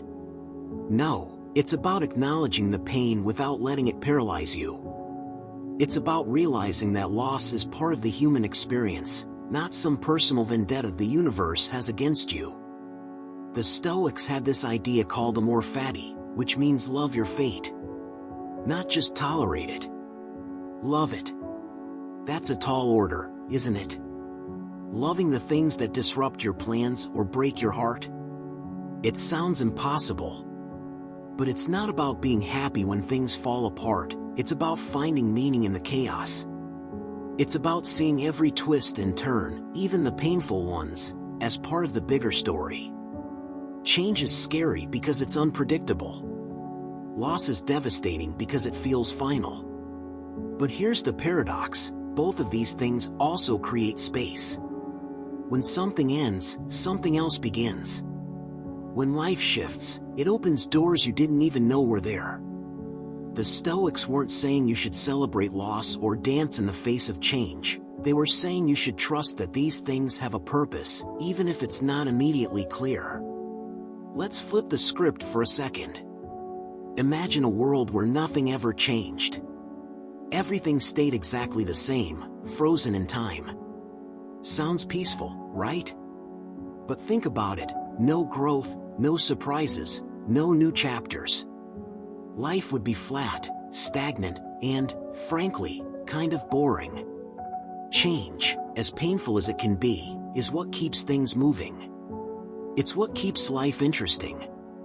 And loss? Loss reminds us to cherish what we have while we have it. It teaches us not to take things for granted. Sure, it's painful to say goodbye to people, to places, to phases of your life, but that pain is proof that those things mattered. Would you trade those experiences just to avoid the hurt of losing them? Probably not. When you accept the inevitability of change and loss, something incredible happens. You start to let go of the need for control. You stop clinging to the way things should be and start embracing the way they are. You stop wasting energy fighting against reality and start using that energy to adapt, to grow, to move forward. So, when you feel like giving up because everything seems to be falling apart, take a step back. Remind yourself, this is temporary. This is part of the process. Let go of what's gone, not because it didn't matter, but because clinging to it only keeps you stuck. Trust that change, no matter how disruptive, is carrying you somewhere you're meant to go. And loss? Loss isn't the end. It's just the start of a new chapter, one you're strong enough to write. Number 10. Cultivate inner resilience through self-discipline. Here's a hard truth, resilience isn't something you just stumble upon. It's not some magical gift that only a lucky few are born with. Resilience is built, brick by brick, habit by habit, decision by decision. And the foundation of it all? Self-discipline. Yeah, it doesn't sound sexy or exciting, but let me tell you, it's the key to staying strong when life feels like it's falling apart. Self-discipline is about more than just willpower. It's not a quick burst of motivation or a single act of grit. It's a steady, consistent choice to show up for yourself every single day, even when you don't feel like it. Especially when you don't feel like it. It's the quiet force that keeps you grounded, focused, and moving forward when everything around you screams give up. Now, let's break this down. What does cultivating resilience through self-discipline really look like? It's not about being perfect or turning yourself into a machine. It's about creating small, intentional habits that align with your values and goals. It's about sticking to those habits, even when it's hard, even when nobody's watching, even when the results aren't immediate. Because let's face it, most of the time, resilience isn't flashy. It's not about dramatic comebacks or big wins. It's about the quiet, unglamorous work that happens in the background. Here's the thing, self-discipline strengthens your inner resilience because it teaches you how to handle discomfort. Life is full of it, stress, setbacks, uncertainty. And let's be real, most of us are wired to avoid discomfort at all costs. But self-discipline flips the script. It teaches you to lean into the discomfort, to sit with it, to move through it instead of running away. And guess what? The more you do that, the less scary discomfort becomes. You start to realize it's not the enemy, it's the proving ground for your strength. Another thing self-discipline does? It helps you stay focused on what truly matters. When the going gets tough, it's easy to get distracted, to lose sight of your goals, to let fear or frustration pull you off track. But self-discipline acts like a compass. It keeps you pointed in the right direction, reminding you of why you started in the first place. It's that little voice in your head saying, "This is hard, but you've got this. Just keep going." And let's not forget about the confidence it builds. Every time you stick to a commitment, no matter how small, you're sending yourself a powerful message: I can trust myself. That's huge. Because when you trust yourself, when you know you can rely on your own strength and discipline, you become unstoppable. The world can throw whatever it wants at you, and you'll stand firm, knowing you have what it takes to handle it. Now, let's address the elephant in the room. Self-discipline isn't easy. It's not supposed to be. There will be days when it feels impossible, when the excuses pile up, when quitting feels like the only option. But here's the good news: you don't have to get it right every time. Building resilience isn't about being perfect. It's about showing up, trying again, and refusing to quit on yourself. Start small. Pick one thing, a habit, a goal, a commitment, and stick to it. It doesn't have to be grand or impressive. What matters is the consistency. Because every act of self-discipline, no matter how tiny, adds a little more strength to your inner core. And over time, those small acts add up to something unshakable. So, when you're standing on the edge, when giving up feels like the easiest option, remember this: resilience isn't about the big gestures. It's about the little ones, repeated over and over. It's about the discipline to keep going, no matter what. That's how you cultivate strength. That's how you build a life that can weather any storm. When life feels overwhelming, strength lies in the lessons we embrace. Finally, let's go over tips to eliminate low self-esteem. Number 1. Practice positive self-talk. Alright, let's get real for a second. If low self-esteem had its hooks in me, the first thing I'd tackle would be the way I talk to myself. You know, that little voice inside your head that never seems to shut up? It's like the world's harshest critic, always ready to nitpick, tear you down, and remind you of all the things you think you lack. But here's the thing: it doesn't have to stay that way. That voice? You can train it, redirect it, even transform it into your biggest cheerleader.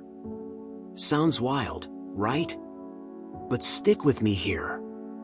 When your self-esteem is low, the thoughts running through your mind can feel like an unrelenting storm, full of negativity and doubt. It's like a broken record on repeat, and the message is always the same: you're not good enough. You'll fail. Why even try? Honestly, it's exhausting. But what if you could flip the script? What if, instead of letting that voice drag you down, you taught it to lift you up? The first step is catching it in the act. Seriously, start paying attention to the stuff you're saying to yourself. Most of the time, we don't even realize how harsh we're being. I'm such an idiot. I'll never be good at this. Why does anyone even like me? These thoughts fly under the radar, and before you know it, they've become your default. But when you catch one, don't just let it slide. Stop it dead in its tracks. Call it out, like, "Whoa, hold on. That's not true." Now comes the fun part: rewriting the script. You don't have to go overboard with fake-sounding affirmations like, "I am the most amazing person in the world," because let's be honest, you won't believe that right away. Start small and real. Instead of, "I'm such a failure," try something like, "I messed up, but I'm learning." It's about being kinder, gentler, and more encouraging, like you'd be to a friend who's having a tough day. Here's the catch, though, it's not an overnight fix. You're not going to wake up one day and magically love yourself because you said a few nice things in the mirror. This is a process, a commitment to being on your own side, even when it feels awkward or unnatural. Think of it like going to the gym. At first, it's hard, maybe even uncomfortable. But the more you do it, the stronger you get. The same goes for positive self-talk. The more you practice, the easier it becomes, and eventually, it starts to feel like second nature. One trick that works wonders? Use I am statements, but make them believable. I am capable. I am worthy of love. I am improving every day. You're not lying to yourself, you're reminding yourself of truths that the negativity is buried. Write them down, say them out loud, whisper them to yourself when no one's around, whatever works. The point is to start planting seeds of positivity in your mind and then keep watering them. And don't forget to mix it up. Variety is key. Some days you might focus on your strengths, like, I'm really good at solving problems. Other days, you could highlight your efforts, I'm proud of how hard I'm trying. The idea is to keep things fresh so that it doesn't feel like a chore. You're not reciting a script, you're having a real conversation with yourself. Finally, be patient. You didn't develop low self-esteem overnight, and you won't unlearn it in a day. But every time you choose kindness over criticism, you're making progress. Every time you challenge a negative thought, you're breaking the cycle. And every time you practice positive self-talk, you're taking one more step towards seeing yourself in a better light. So, if I had low self-esteem, this would be where I'd start, by learning to be my own biggest fan. It's not easy, and it's not quick, but it's worth it. Because once you change how you talk to yourself, you start to change how you see yourself. And that, my friend, is a game changer. Number 2, set small, achievable goals. If you're struggling with low self-esteem, setting small, achievable goals can be a game changer. Trust me, I know that sounds almost too simple, like something you'd read on a motivational poster with a picture of a sunrise or a mountain. But don't roll your eyes just yet, because there's some serious magic in starting small. When you're feeling down about yourself, the idea of tackling big, life-changing projects can feel like trying to climb Everest without shoes. So, why not start with something that feels a little more manageable? Here's the thing. When you're at a low point, even the tiniest win can give you a spark of confidence. Think about it.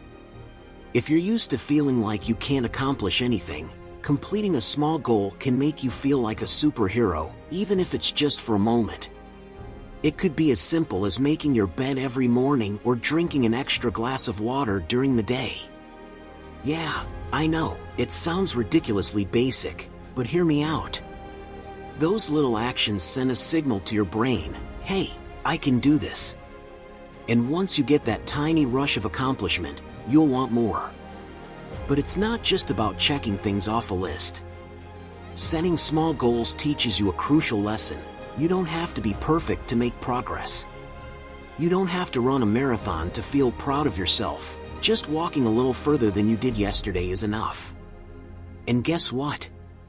That's how confidence grows. It's not about one grand, dramatic moment, it's about stacking little victories until they start to feel like second nature. Now, let's talk about the power of specificity. Be more productive or fix my life isn't going to cut it here. Those are way too vague, and they'll only make you feel overwhelmed. Instead, get laser focused. Choose something specific and measurable. For example, if you're trying to get out of a funk, don't just say, I want to feel better. Try something like, I'll write down 3 things I'm grateful for before bed tonight. See the difference? One feels like a mountain, the other feels like a pebble. And trust me, you can handle a pebble. Here's another trick, start with stuff you actually care about. If you pick goals just because they sound impressive or because someone else thinks you should, you'll lose interest fast. Be honest with yourself about what matters to you right now. Maybe it's cleaning up your living space because you feel calmer in a tidy environment. Maybe it's learning a new skill because you've always been curious about it. Whatever it is, make sure it's something that sparks even the tiniest flicker of excitement. One thing you'll notice as you start hitting those small goals: momentum. It's like a snowball rolling downhill. At first, it's barely a thing, just a handful of snow. But as you keep going, it grows bigger and moves faster. The more you accomplish, the more you'll believe in your ability to keep going. And that belief? That's what builds self-esteem. Also, don't underestimate the power of celebrating your wins. Seriously, give yourself credit for every step forward, no matter how small it seems. You don't have to throw a party, but take a moment to acknowledge your effort. Say it out loud: "I did that." Write it down. Smile at yourself in the mirror. Whatever feels right. The point is to let yourself feel good about what you've done because you deserve it. And if you slip up, no big deal. Low self-esteem often comes with this nasty little voice in your head that says, "See? You messed up again." But you don't have to listen to it. Remind yourself that progress isn't about being perfect, it's about showing up and trying again. Miss a day? Start fresh tomorrow. The beauty of small goals is that they're easy to reset. So, if you're feeling stuck, don't overthink it. Pick one tiny thing you can do today, and just do it. Then another tomorrow. Before you know it, those small steps will add up, and you'll be standing on much firmer ground. You've got this. Number 3, surround yourself with supportive people. If I had low self-esteem, one of the first things I'd do is seriously evaluate the people I spend most of my time with. You know how they say you're the average of the 5 people you hang out with? It's not just a catchy quote, it's real. If you're already struggling to see your own worth, the last thing you need is to be around people who make you feel even smaller, even if they're not doing it on purpose. That's where finding a truly supportive crew comes in. Supportive people are like emotional oxygen. They're the ones who make you feel alive when you're drowning in self-doubt. But don't confuse this with people who just tell you what you want to hear all the time. Supportive doesn't mean they'll sugarcoat the truth or give you a free pass on everything. It means they believe in you, even when you don't. They'll call you out when you're selling yourself short, but they'll do it in a way that makes you want to be better, not hide under a rock. Now, finding these people? That's the tricky part. Not everyone in your current circle is going to fit the bill, and that's okay. It doesn't mean they're bad people, it just means they're not the right people for this phase of your life. Maybe you've got a friend who loves to crack jokes at your expense. Sure, it's all in good fun, but does it actually feel good? Probably not. Or maybe there's that one person who always seems to downplay your wins, no matter how big or small. "Oh, you finally got a promotion? Took you long enough." Yeah, you don't need that kind of energy right now, or ever, honestly. Start small. You don't have to overhaul your social life overnight. Begin by paying attention to how you feel after spending time with someone. Do you feel lighter, like you can take on the world? Or do you feel drained, second-guessing everything you said or did? Your emotions are a compass, pointing you toward the people who uplift you and away from those who don't. Trust that compass. If your current circle isn't cutting it, don't freak out. Building a new one might take time, but it's worth it. Look for communities or groups where you can meet like-minded people. It could be a club, a class, or even an online forum. The key is finding spaces where people value growth, kindness, and authenticity. You don't need a crowd, even 1 or 2 solid people in your corner can make a world of difference. Here's another thing to keep in mind: being around supportive people doesn't mean you'll magically stop doubting yourself overnight. Their job isn't to fix you. That's your job. What they do is create a safe space where you can work on yourself without fear of judgment. They'll remind you of your strengths when you forget them and help you see possibilities when you're stuck in your head. But you've got to be willing to let them in. Vulnerability can be scary, especially when your self-esteem is low, but it's a necessary step. And let's be real, support goes both ways. If you want supportive people in your life, you've got to be one too. Cheer for their wins, listen when they need to vent, and show up when it matters. Relationships thrive on mutual respect and care. The more you invest in them, the more they'll invest in you. So, if you're struggling with self-esteem, don't underestimate the power of your environment. Surround yourself with people who see the best in you, even when you can't see it yourself. Let their belief in you be the spark that reignites your own belief. Because here's the truth, no one can do this alone, and the right people will remind you every day that you don't have to. Number 4, limit social media and comparisons. Alright, let's be real. Social media is both a blessing and a curse, but if my self-esteem were scraping the bottom of the barrel, one of the first things I'd do is seriously rethink how much time I spend scrolling. Why? Because let's face it, social media is basically a 24/7 highlight reel of everyone else's best moments. And when you're already feeling down on yourself, it's like pouring gasoline on the fire of self-doubt. Think about it. You're sitting there, maybe feeling a little unsure about your own life, and then bam, your feed hits you with someone's picture-perfect vacation, their shiny new car, their flawless selfie, or their "I just crushed this goal" post. It's not like people are posting their bad hair days or the nights they cry into a bowl of instant noodles. Nope, you're getting the polished, filtered, everything's awesome version of their lives. And even if you know it's not the full story, it's hard not to compare. That comparison trap? Brutal. It sneaks up on you. At first, you're just scrolling, liking a few posts, maybe laughing at a meme. Then suddenly, you're questioning everything about yourself. Why don't I look like that? Why haven't I achieved that? What am I even doing with my life? It's like you're involuntarily keeping score, and somehow, you're always losing. The irony? You're comparing your raw, unedited reality to someone else's curated fiction. Of course, it's not a fair fight. So, what do? Well, the obvious answer is to hit the brakes on social media.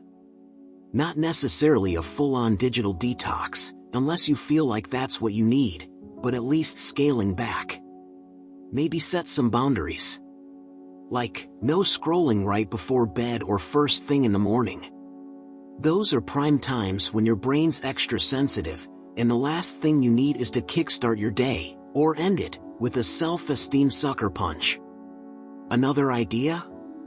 Go on a bit of a cleanse. Nope, not the juice kind. I'm talking about unfollowing or muting accounts that make you feel like crap. It doesn't matter if it's someone you know or some influencer you've never met. If their content consistently leaves you feeling less than, it's time to say, thanks, but no thanks. Instead, fill your feed with accounts that inspire you, make you laugh, or remind you to be kind to yourself. Here's a curveball, ever notice how much time you spend scrolling without even realizing it? Social media is designed to suck you in, keep you engaged, and make you lose track of time. Before you know it, hours have passed, and you're left feeling drained. Setting a timer can help. Give yourself 15 to 20 minutes, max. When that timer goes off, you're done. It's a simple trick, but it works wonders. But limiting social media isn't just about screen time, it's also about mindset. The next time you catch yourself comparing your life to someone else's post, pause and remind yourself of this one truth: their journey isn't yours. You're on your own path, with your own struggles, triumphs, and timing. Just because someone else is shining in one area doesn't mean you're failing in another. Your worth isn't tied to likes, comments, or how your life stacks up against someone else's grid. It's also worth considering how you use social media. Instead of passively consuming content, try engaging in ways that make you feel good. Share something that genuinely excites you. Comment on a post to uplift someone else. Use the platform to connect, not compare.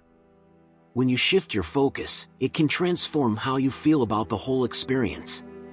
Now, does this mean social media is evil? Not at all. It's a tool, and like any tool, it's all about how you use it. But if low self-esteem is a struggle, taking control of your relationship with social media can be a game changer.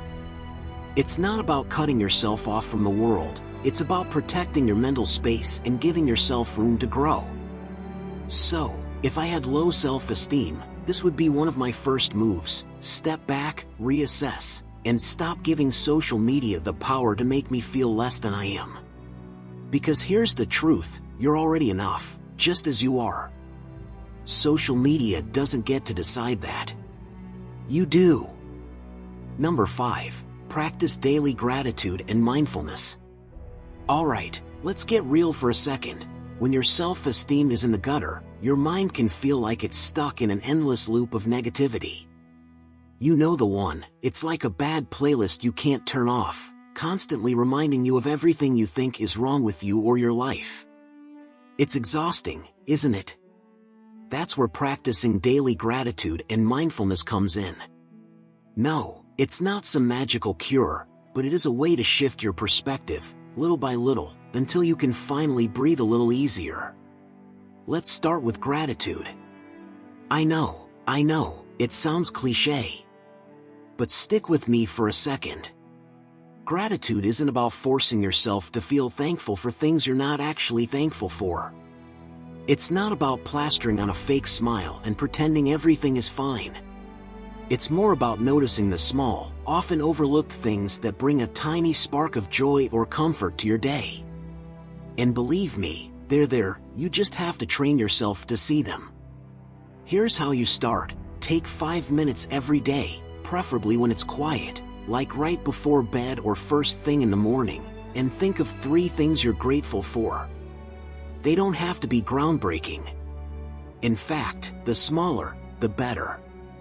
Maybe it's the way sunlight streams through your window in the morning, the taste of your favorite tea, or even just the fact that you got through another day. Write them down if you can. There's something about putting pen to paper that makes it feel more real. Over time, this simple practice rewires your brain. I'm serious, it's like training a muscle. When you make an effort to look for things to appreciate, you start to notice more of them. It's not about pretending life is perfect, it's about balancing the scales. You've probably spent a lot of time focusing on what's wrong, so this is your way of reminding yourself that there's still good out there, even if it's small. And those little bits of good? They add up. Now, let's talk about mindfulness. This one can feel a bit intimidating at first, especially if you imagine it involves sitting cross-legged in complete silence for hours. Spoiler, it doesn't. Mindfulness is simply about being present, like really, fully present, in the moment. And when you've got low self-esteem, that can be tough.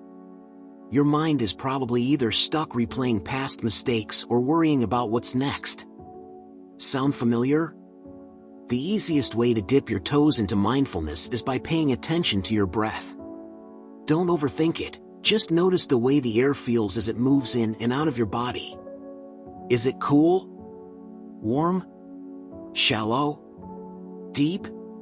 It might seem too simple to make a difference, but this tiny act of focus pulls you out of your head, even if only for a few seconds. And sometimes, that's all you need, a break from the mental noise. Another way to practice mindfulness is to tune into your senses. Next time you're eating, try actually tasting your food. Notice the textures, the flavors, the way it feels in your mouth. Or when you're outside, pay attention to what you see, hear, or smell. The rustle of leaves, the hum of distant traffic, the way the air smells after it rains. These small acts of awareness ground you in the present moment, and the more you practice, the easier it gets. Here's why gratitude and mindfulness work so well together. Gratitude shifts your perspective, while mindfulness helps you stay in the here and now. Together, they create a kind of mental reset button. Instead of being stuck in autopilot, constantly doubting yourself, you start to feel more connected to yourself, to your surroundings, and to the little joys that make life worth living.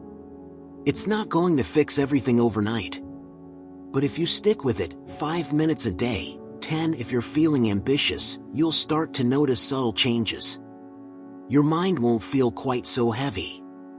Your inner critic might pipe down a little. And slowly, you'll start to build a sense of calm and appreciation, one moment at a time. So, if you're feeling stuck, why not give it a shot? Start small. Breathe. Notice. Appreciate. And remember, this isn't about perfection. It's about showing up for yourself, one day at a time. You're worth that effort. Number 6, seek professional therapy or counseling if needed.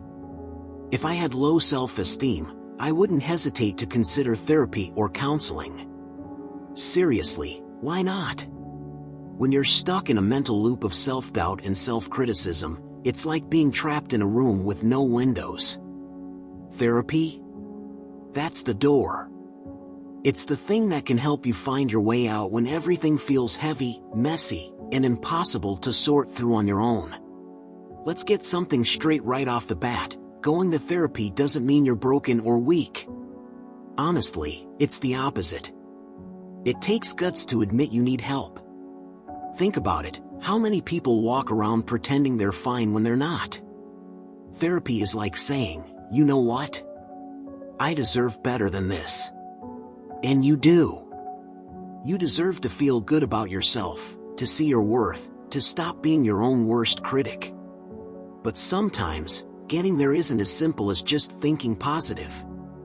That's where a professional can step in. A therapist isn't going to wave a magic wand and make your problems disappear. Let's be real about that. What they do is help you unpack the baggage you've been carrying, stuff you might not even realize is weighing you down. Maybe it's something someone said to you years ago that stuck, or maybe it's a belief you've held about yourself for as long as you can remember. Therapy shines a light on those things, giving you the clarity to see them for what they are, stories you've told yourself, not the truth. And you don't have to know exactly what's wrong to go to therapy.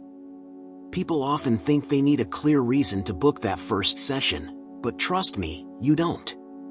Feeling stuck, unhappy, or not good enough is reason enough. Therapists are trained to help you figure out what's beneath those feelings.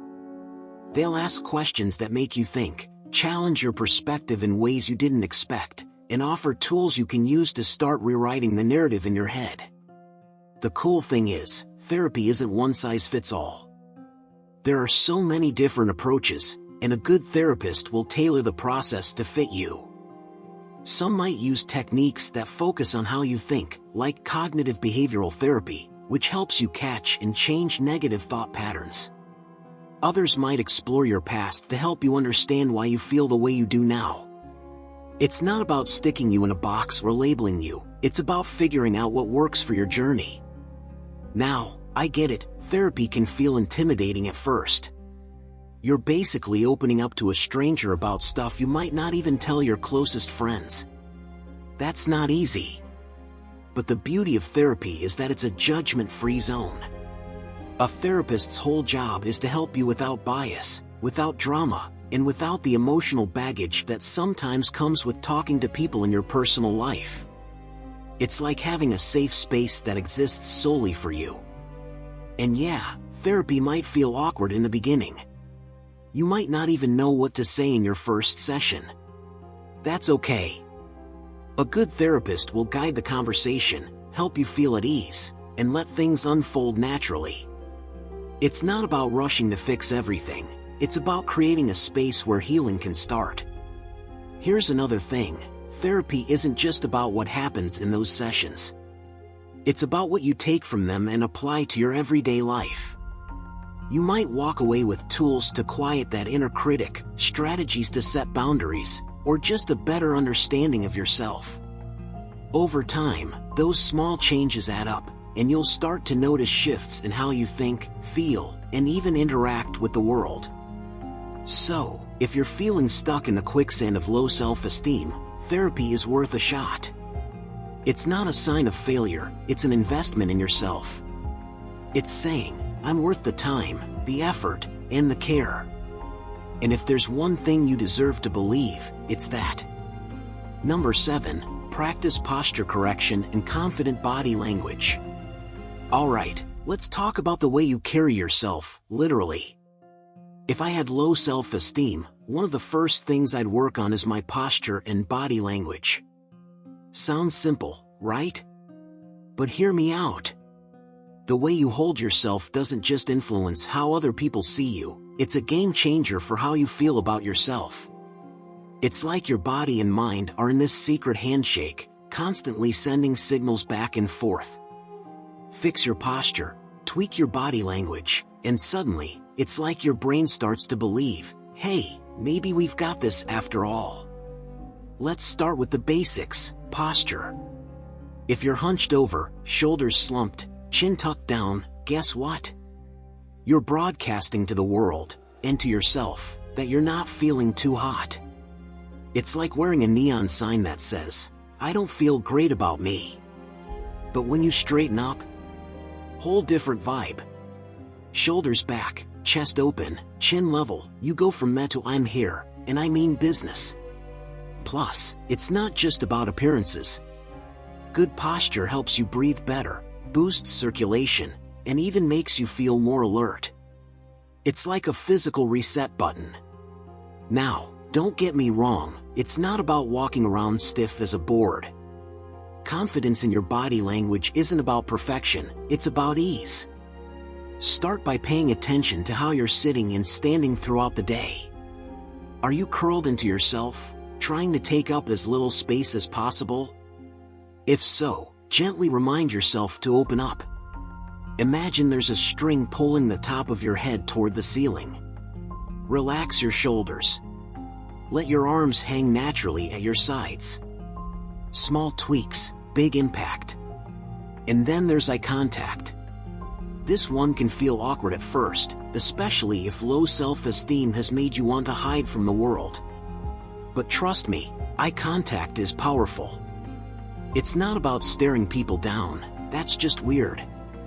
It's about looking people in the eye, even briefly, to show that you're present and engaged. It sends a subtle but clear message, I'm here, and I'm worth being noticed. Let's not forget about your hands and arms. If you're crossing your arms all the time, it might feel like you're just getting comfortable, but to others, and even to your brain, it can read as closed off or defensive. Try keeping your arms open, maybe resting them at your sides or on a table if you're sitting. It feels weird at first, but over time, it becomes second nature. Here's where it gets really interesting, the feedback loop. When you adjust your posture and body language, it's not just about changing how you look on the outside. It's about rewiring how you feel on the inside. Studies show that standing or sitting in a confident posture, even if you're faking it at first, can actually increase feelings of confidence. It's like tricking your brain into thinking, wait a second, maybe I am kind of awesome. And let's talk about movement. Confident body language isn't just about standing still like a statue. It's in how you walk, how you gesture, how you carry yourself through space. Walk like you've got somewhere to be, even if you're just heading to the kitchen. Take purposeful steps. Swing your arms naturally. It's amazing how a little intention in your movement can shift your mindset. Now, am I saying posture and body language will magically fix everything? Of course not. But it's a solid starting point. When you carry yourself with confidence, even if you're just practicing, it creates a ripple effect. People respond to you differently. You start to feel more capable, more in control. It's like giving yourself a little pep talk without saying a word. So, if I had low self-esteem, I'd start here. I'd stand taller, look up, open up, and let my body tell my brain a new story, one where I'm not shrinking into the background but stepping into my own spotlight. It's a small shift, but sometimes, that's all it takes to start turning things around. Number 8. Maintain a self-esteem journal to track progress. Let me tell you something, your mind can be a sneaky little liar sometimes. It loves to remind you of every mistake, every shortcoming, every little thing you think you're failing at. But when it comes to your wins, the small victories, the moments where you showed up, even when it was hard, crickets. That's why keeping a self-esteem journal can be a total game changer. Think of it as a personal highlight reel, but instead of relying on your mind to play fair, you're the one curating it. Now, before you roll your eyes and think, ugh, journaling again? Hear me out. This isn't your typical Dear Diary situation. You're not here to spill your guts about every single thing that happened in your day. The point of a self-esteem journal is simple, to document proof, yes, proof, that you're making progress, even when it doesn't feel like it. Start small. Grab a notebook, open a notes app on your phone, or even scribble on scraps of paper if that's your vibe. You don't need anything fancy. This is about the content, not the packaging. At the end of each day, or whenever you get a quiet moment, ask yourself one question: what did I do today that I can feel good about? And don't overthink it. It could be something tiny, like getting out of bed when you really didn't feel like it. Maybe you finally tackled a task you'd been putting off. Or perhaps you just managed to show a little kindness to yourself instead of beating yourself up. Whatever it is, write it down. No filters. No judgments. Just you, being honest with yourself. Over time, this practice does something sneaky but powerful. It trains your brain to look for the good. Instead of automatically zeroing in on your flaws or missteps, you'll start to notice the moments where you're actually doing okay. And those moments, they add up. Day by day, entry by entry, you're building a body of evidence that, hey, maybe you're not as hopeless as that nagging inner voice wants you to believe. But it's not just about recording your wins. A self-esteem journal can also be a space to reflect on your challenges, but in a way that feels constructive, not crushing.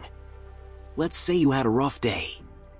Instead of spiraling into why am I like this, try asking yourself, what could I do differently next time? Or what did I learn about myself today? The goal here isn't to beat yourself up, but to approach your struggles with curiosity and compassion. Here's a cool trick to try: dedicate a section of your journal to affirmations. I know, affirmations can feel cheesy at first, but stick with me. These aren't about repeating empty platitudes like "I'm the greatest person ever." Instead, write down statements that feel real and grounded. Things like, "I'm capable of change," or "I deserve kindness, especially from myself." Read them back to yourself when you need a little boost. Over time, these words start to sink in, slowly replacing the negative chatter in your head. Another thing? Go back and read your old entries. Seriously, don't skip this part. On days when you're feeling particularly low, flipping through your journal can be like looking at a roadmap of how far you've come. You'll see all the little things you've accomplished, all the lessons you've learned, and all the ways you've shown up for yourself. It's hard to argue with hard evidence, even if your brain tries. The beauty of a self-esteem journal is that it's yours. There's no right or wrong way to do it. Want to make it colorful and creative with doodles and stickers? Go for it. Prefer to keep it minimal and straightforward? That works, too. The only rule is to show up regularly, whether that's daily, weekly, or whenever you feel like it, and be honest. At the end of the day, this journal isn't just a tool. It's a conversation with yourself, one where you finally get to take control of the narrative. So, grab that pen, open that app, and start writing your story, one that reminds you of your worth, even on the days you forget. You've got this. Number 9. Limit time with toxic or overly critical people. If I had low self-esteem, one of the first things I'd do is take a long, hard look at the people in my life. You know the ones I'm talking about, the nitpickers, the energy drainers, the ones who seem to find joy in pointing out everything that's wrong with you. When you're already struggling to feel good about yourself, being around these kinds of people is like trying to heal a wound while someone keeps poking at it. It's not just unhelpful, it's downright harmful. Let's get this straight, not everyone who's critical is toxic. Sometimes people give feedback because they care, even if they don't deliver it in the gentlest way. But there's a difference between constructive criticism and relentless negativity. Toxic people? They don't offer advice to help you grow, they criticize to tear you down or make themselves feel better. And if your self-esteem is already shaky, that constant drip of negativity can feel like a waterfall you're drowning in. The tricky part is that toxic people aren't always easy to spot, especially if you're used to their behavior. Maybe it's the friend who always has a backhanded compliment ready, "Wow, you actually did a good job on this." Or the family member who finds a way to make every conversation about your shortcomings. Even the coworker who seems to delight in subtly undermining you during meetings can fall into this category. The point is, these people don't make you feel supported, seen, or valued. They leave you feeling drained, second-guessing yourself, and, frankly, a little worse for wear. So, how do you deal with them? First, recognize that you're allowed to set boundaries. Seriously, this is huge. Just because someone is in your life, whether they're a friend, a colleague, or even family, doesn't mean they get unlimited access to your time and energy. Boundaries aren't about being mean or cutting people off for no reason, they're about protecting your peace and giving yourself the space to grow. And if someone truly cares about you, they'll respect those boundaries, even if it takes them a minute to adjust. Start small. You don't have to announce, "You're toxic, and I'm done with you." Although, let's be honest, that would feel pretty satisfying. Instead, think about ways you can gently limit your interactions. Maybe you cut down on the time you spend hanging out, or you avoid topics that tend to bring out their critical side. If they start to push your buttons, you can politely change the subject or excuse yourself. It's not about avoiding confrontation, it's about prioritizing your well-being. But let's talk about guilt, because that's a real thing. If you're used to being a people pleaser, setting boundaries might feel selfish or even cruel. You might worry about hurting their feelings or wonder if you're overreacting. Here's the thing, you're not responsible for managing other people's emotions, especially when they're the ones causing harm. Protecting your mental health isn't selfish, it's necessary.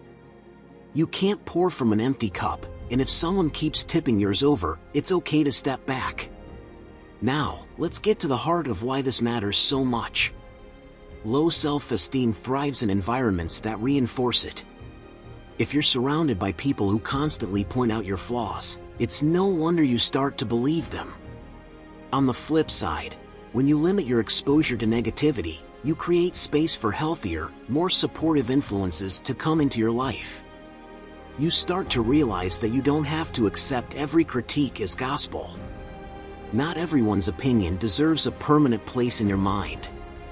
And here's a bonus, as you distance yourself from toxicity, you'll start to notice changes in how you feel. Your mind will feel a little lighter. Your confidence will have room to breathe. You'll begin to see yourself in a more positive light, not because someone else told you to, but because you finally gave yourself permission to. So, if you're struggling with low self-esteem, take a step back from the people who constantly chip away at your confidence.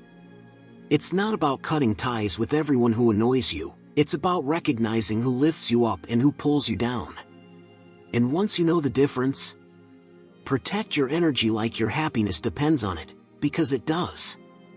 Number 10, focus on your strengths and accomplishments. Alright, let's talk about strengths and accomplishments. If I had low self-esteem, this would be one of the first things I'd tackle, not because it's easy, but because it's powerful. When you're stuck in a cycle of self-doubt, it's like your brain has this annoying habit of zoning in on everything you think is wrong with you. But guess what? That's not the whole picture. Not even close. Here's the thing, everyone has strengths. Yeah, you. Even if your self-esteem is in the gutter, there are things you're good at, things you've achieved, things that make you uniquely you. The trick is learning to spot them, appreciate them, and, most importantly, remind yourself of them when that little voice of doubt starts whispering nonsense. First things first, take a moment to sit with yourself, maybe grab a notebook or just your thoughts, and start listing your strengths. Don't overthink it. Maybe you're a great listener, or you're good with numbers, or you've got a knack for making people laugh. It doesn't have to be earth-shattering. In fact, it's often the little things, the everyday qualities, that make the biggest difference. And don't hold back. This is your space to hype yourself up. Now, let's talk accomplishments. These aren't just the big, flashy moments. Sure, graduating or landing a new job is awesome, but accomplishments can be smaller, too. Maybe you finished a project you've been procrastinating on. Maybe you made it through a tough week. Heck, maybe you just got out of bed on a day when everything felt like too much. Celebrate that. Accomplishments are anything that took effort, courage, or persistence. They all count. The next step? Keep these lists handy. Seriously, write them down somewhere you can see them. A sticky note on your mirror, a note in your phone, whatever works for you. The point is to have a go-to reminder of what you're capable of, especially on those days when self-doubt tries to creep back in. It's like having a cheat sheet for your own awesomeness. Here's where it gets fun. Once you've got a handle on your strengths and accomplishments, start leaning into them. Play to your strengths whenever you can. If you're great at organizing, use that skill to tackle something that's been stressing you out. If you're creative, dive into a project that excites you. Focusing on what you're good at not only boosts your confidence but also reminds you of your value. And don't underestimate the power of positive reinforcement. When you catch yourself doing something well, no matter how small, take a moment to acknowledge it. It doesn't have to be a grand celebration, though. Hey, if you want to throw yourself a little mental party, go for it. Just a simple, "Hey, I did that," can go a long way. The more you recognize your wins, the more your brain starts to look for them. Now, I get it.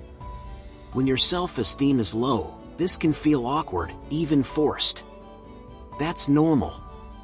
You might think, why am I focusing on this? It doesn't change anything. But here's the kicker, it does. Shifting your focus from what you think you lack to what you have creates a subtle but profound change. Over time, it becomes easier to see yourself in a more balanced light. Here's a pro tip, avoid comparing your strengths and accomplishments to anyone else's. That's a losing game, and it's not the point. This is about you. Your journey, your progress, your wins. Period. Someone else's strengths don't diminish yours, and their accomplishments don't make yours any less valid. Stay in your lane, and own it. So, if I had low self-esteem, this is what I'd do. I'd shine a spotlight on what I'm good at and remind myself of what I've already done. Because the truth is, there's so much more to you than the doubts in your head. And when you start to focus on the good stuff, that's when things really start to shift. It's not about becoming perfect, it's about remembering that you've always been enough. Number 11, identify and challenge negative beliefs. Let's be real for a second. When you've got low self-esteem, it often feels like there's this shadowy voice in your head constantly telling you everything you can't do, everything you're not, and everything you'll never be. It's relentless, isn't it? And the worst part? It feels so believable. That voice? It's powered by a set of negative beliefs you've probably been carrying around for years. The good news is, those beliefs aren't facts. They're just thoughts. And thoughts can be questioned, poked at, and dismantled piece by piece. The first step is figuring out what those sneaky beliefs actually are. Because let's be honest, half the time, they're running in the background like some terrible playlist you didn't even realize was on repeat. Start paying attention to what your inner critic is saying. Does it whisper, "You're not good enough"? Maybe it screams, "You always mess things up," or "Why would anyone care what you have to say?" Whatever it is, write it down. Seeing those words on paper makes them less abstract and more manageable. Plus, when you pull them out into the open, they lose some of their power. Now comes the fun part, challenging those beliefs.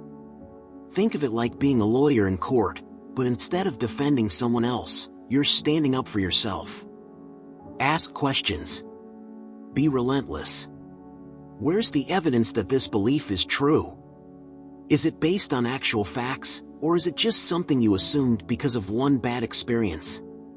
Does this thought apply to every situation, or are you overgeneralizing? For example, just because you failed at something once doesn't mean you're destined to fail forever. One stumble doesn't define your whole journey. Here's another thing to consider: are these beliefs even yours? Sometimes the negative thoughts we carry around didn't originate from us.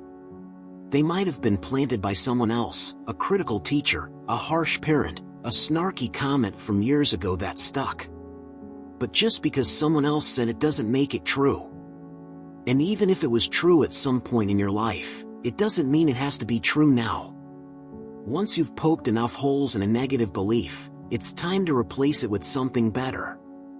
Now, I'm not saying you should jump straight to "I'm amazing and perfect in every way" because, let's face it, your brain probably won't buy that. Instead, aim for something more balanced and believable. If your negative belief is "I always mess things up," try replacing it with "Sometimes I make mistakes, but I'm learning and improving." See the difference? It's kinder, more realistic, and leaves room for growth. Here's a trick that works wonders. Imagine saying your negative belief out loud to someone you care about. Picture telling your best friend, "You're a total failure," or "Nobody will ever like you." Feels wrong, doesn't it? So why is it okay to say those things to yourself? Spoiler, it's not. Treat yourself with the same compassion you'd show to someone else. You deserve that. Challenging negative beliefs isn't a one-and-done kind of thing. Those thoughts are stubborn, and they'll try to sneak back in when you're feeling tired or vulnerable. But every time you catch one and question it, you're weakening its grip. Over time, those old, limiting beliefs start to lose their edge, and new, healthier ones take their place. And don't forget, this process isn't about erasing every single doubt or insecurity. You're human, after all. It's about creating a little more room in your mind for positive, empowering thoughts to grow.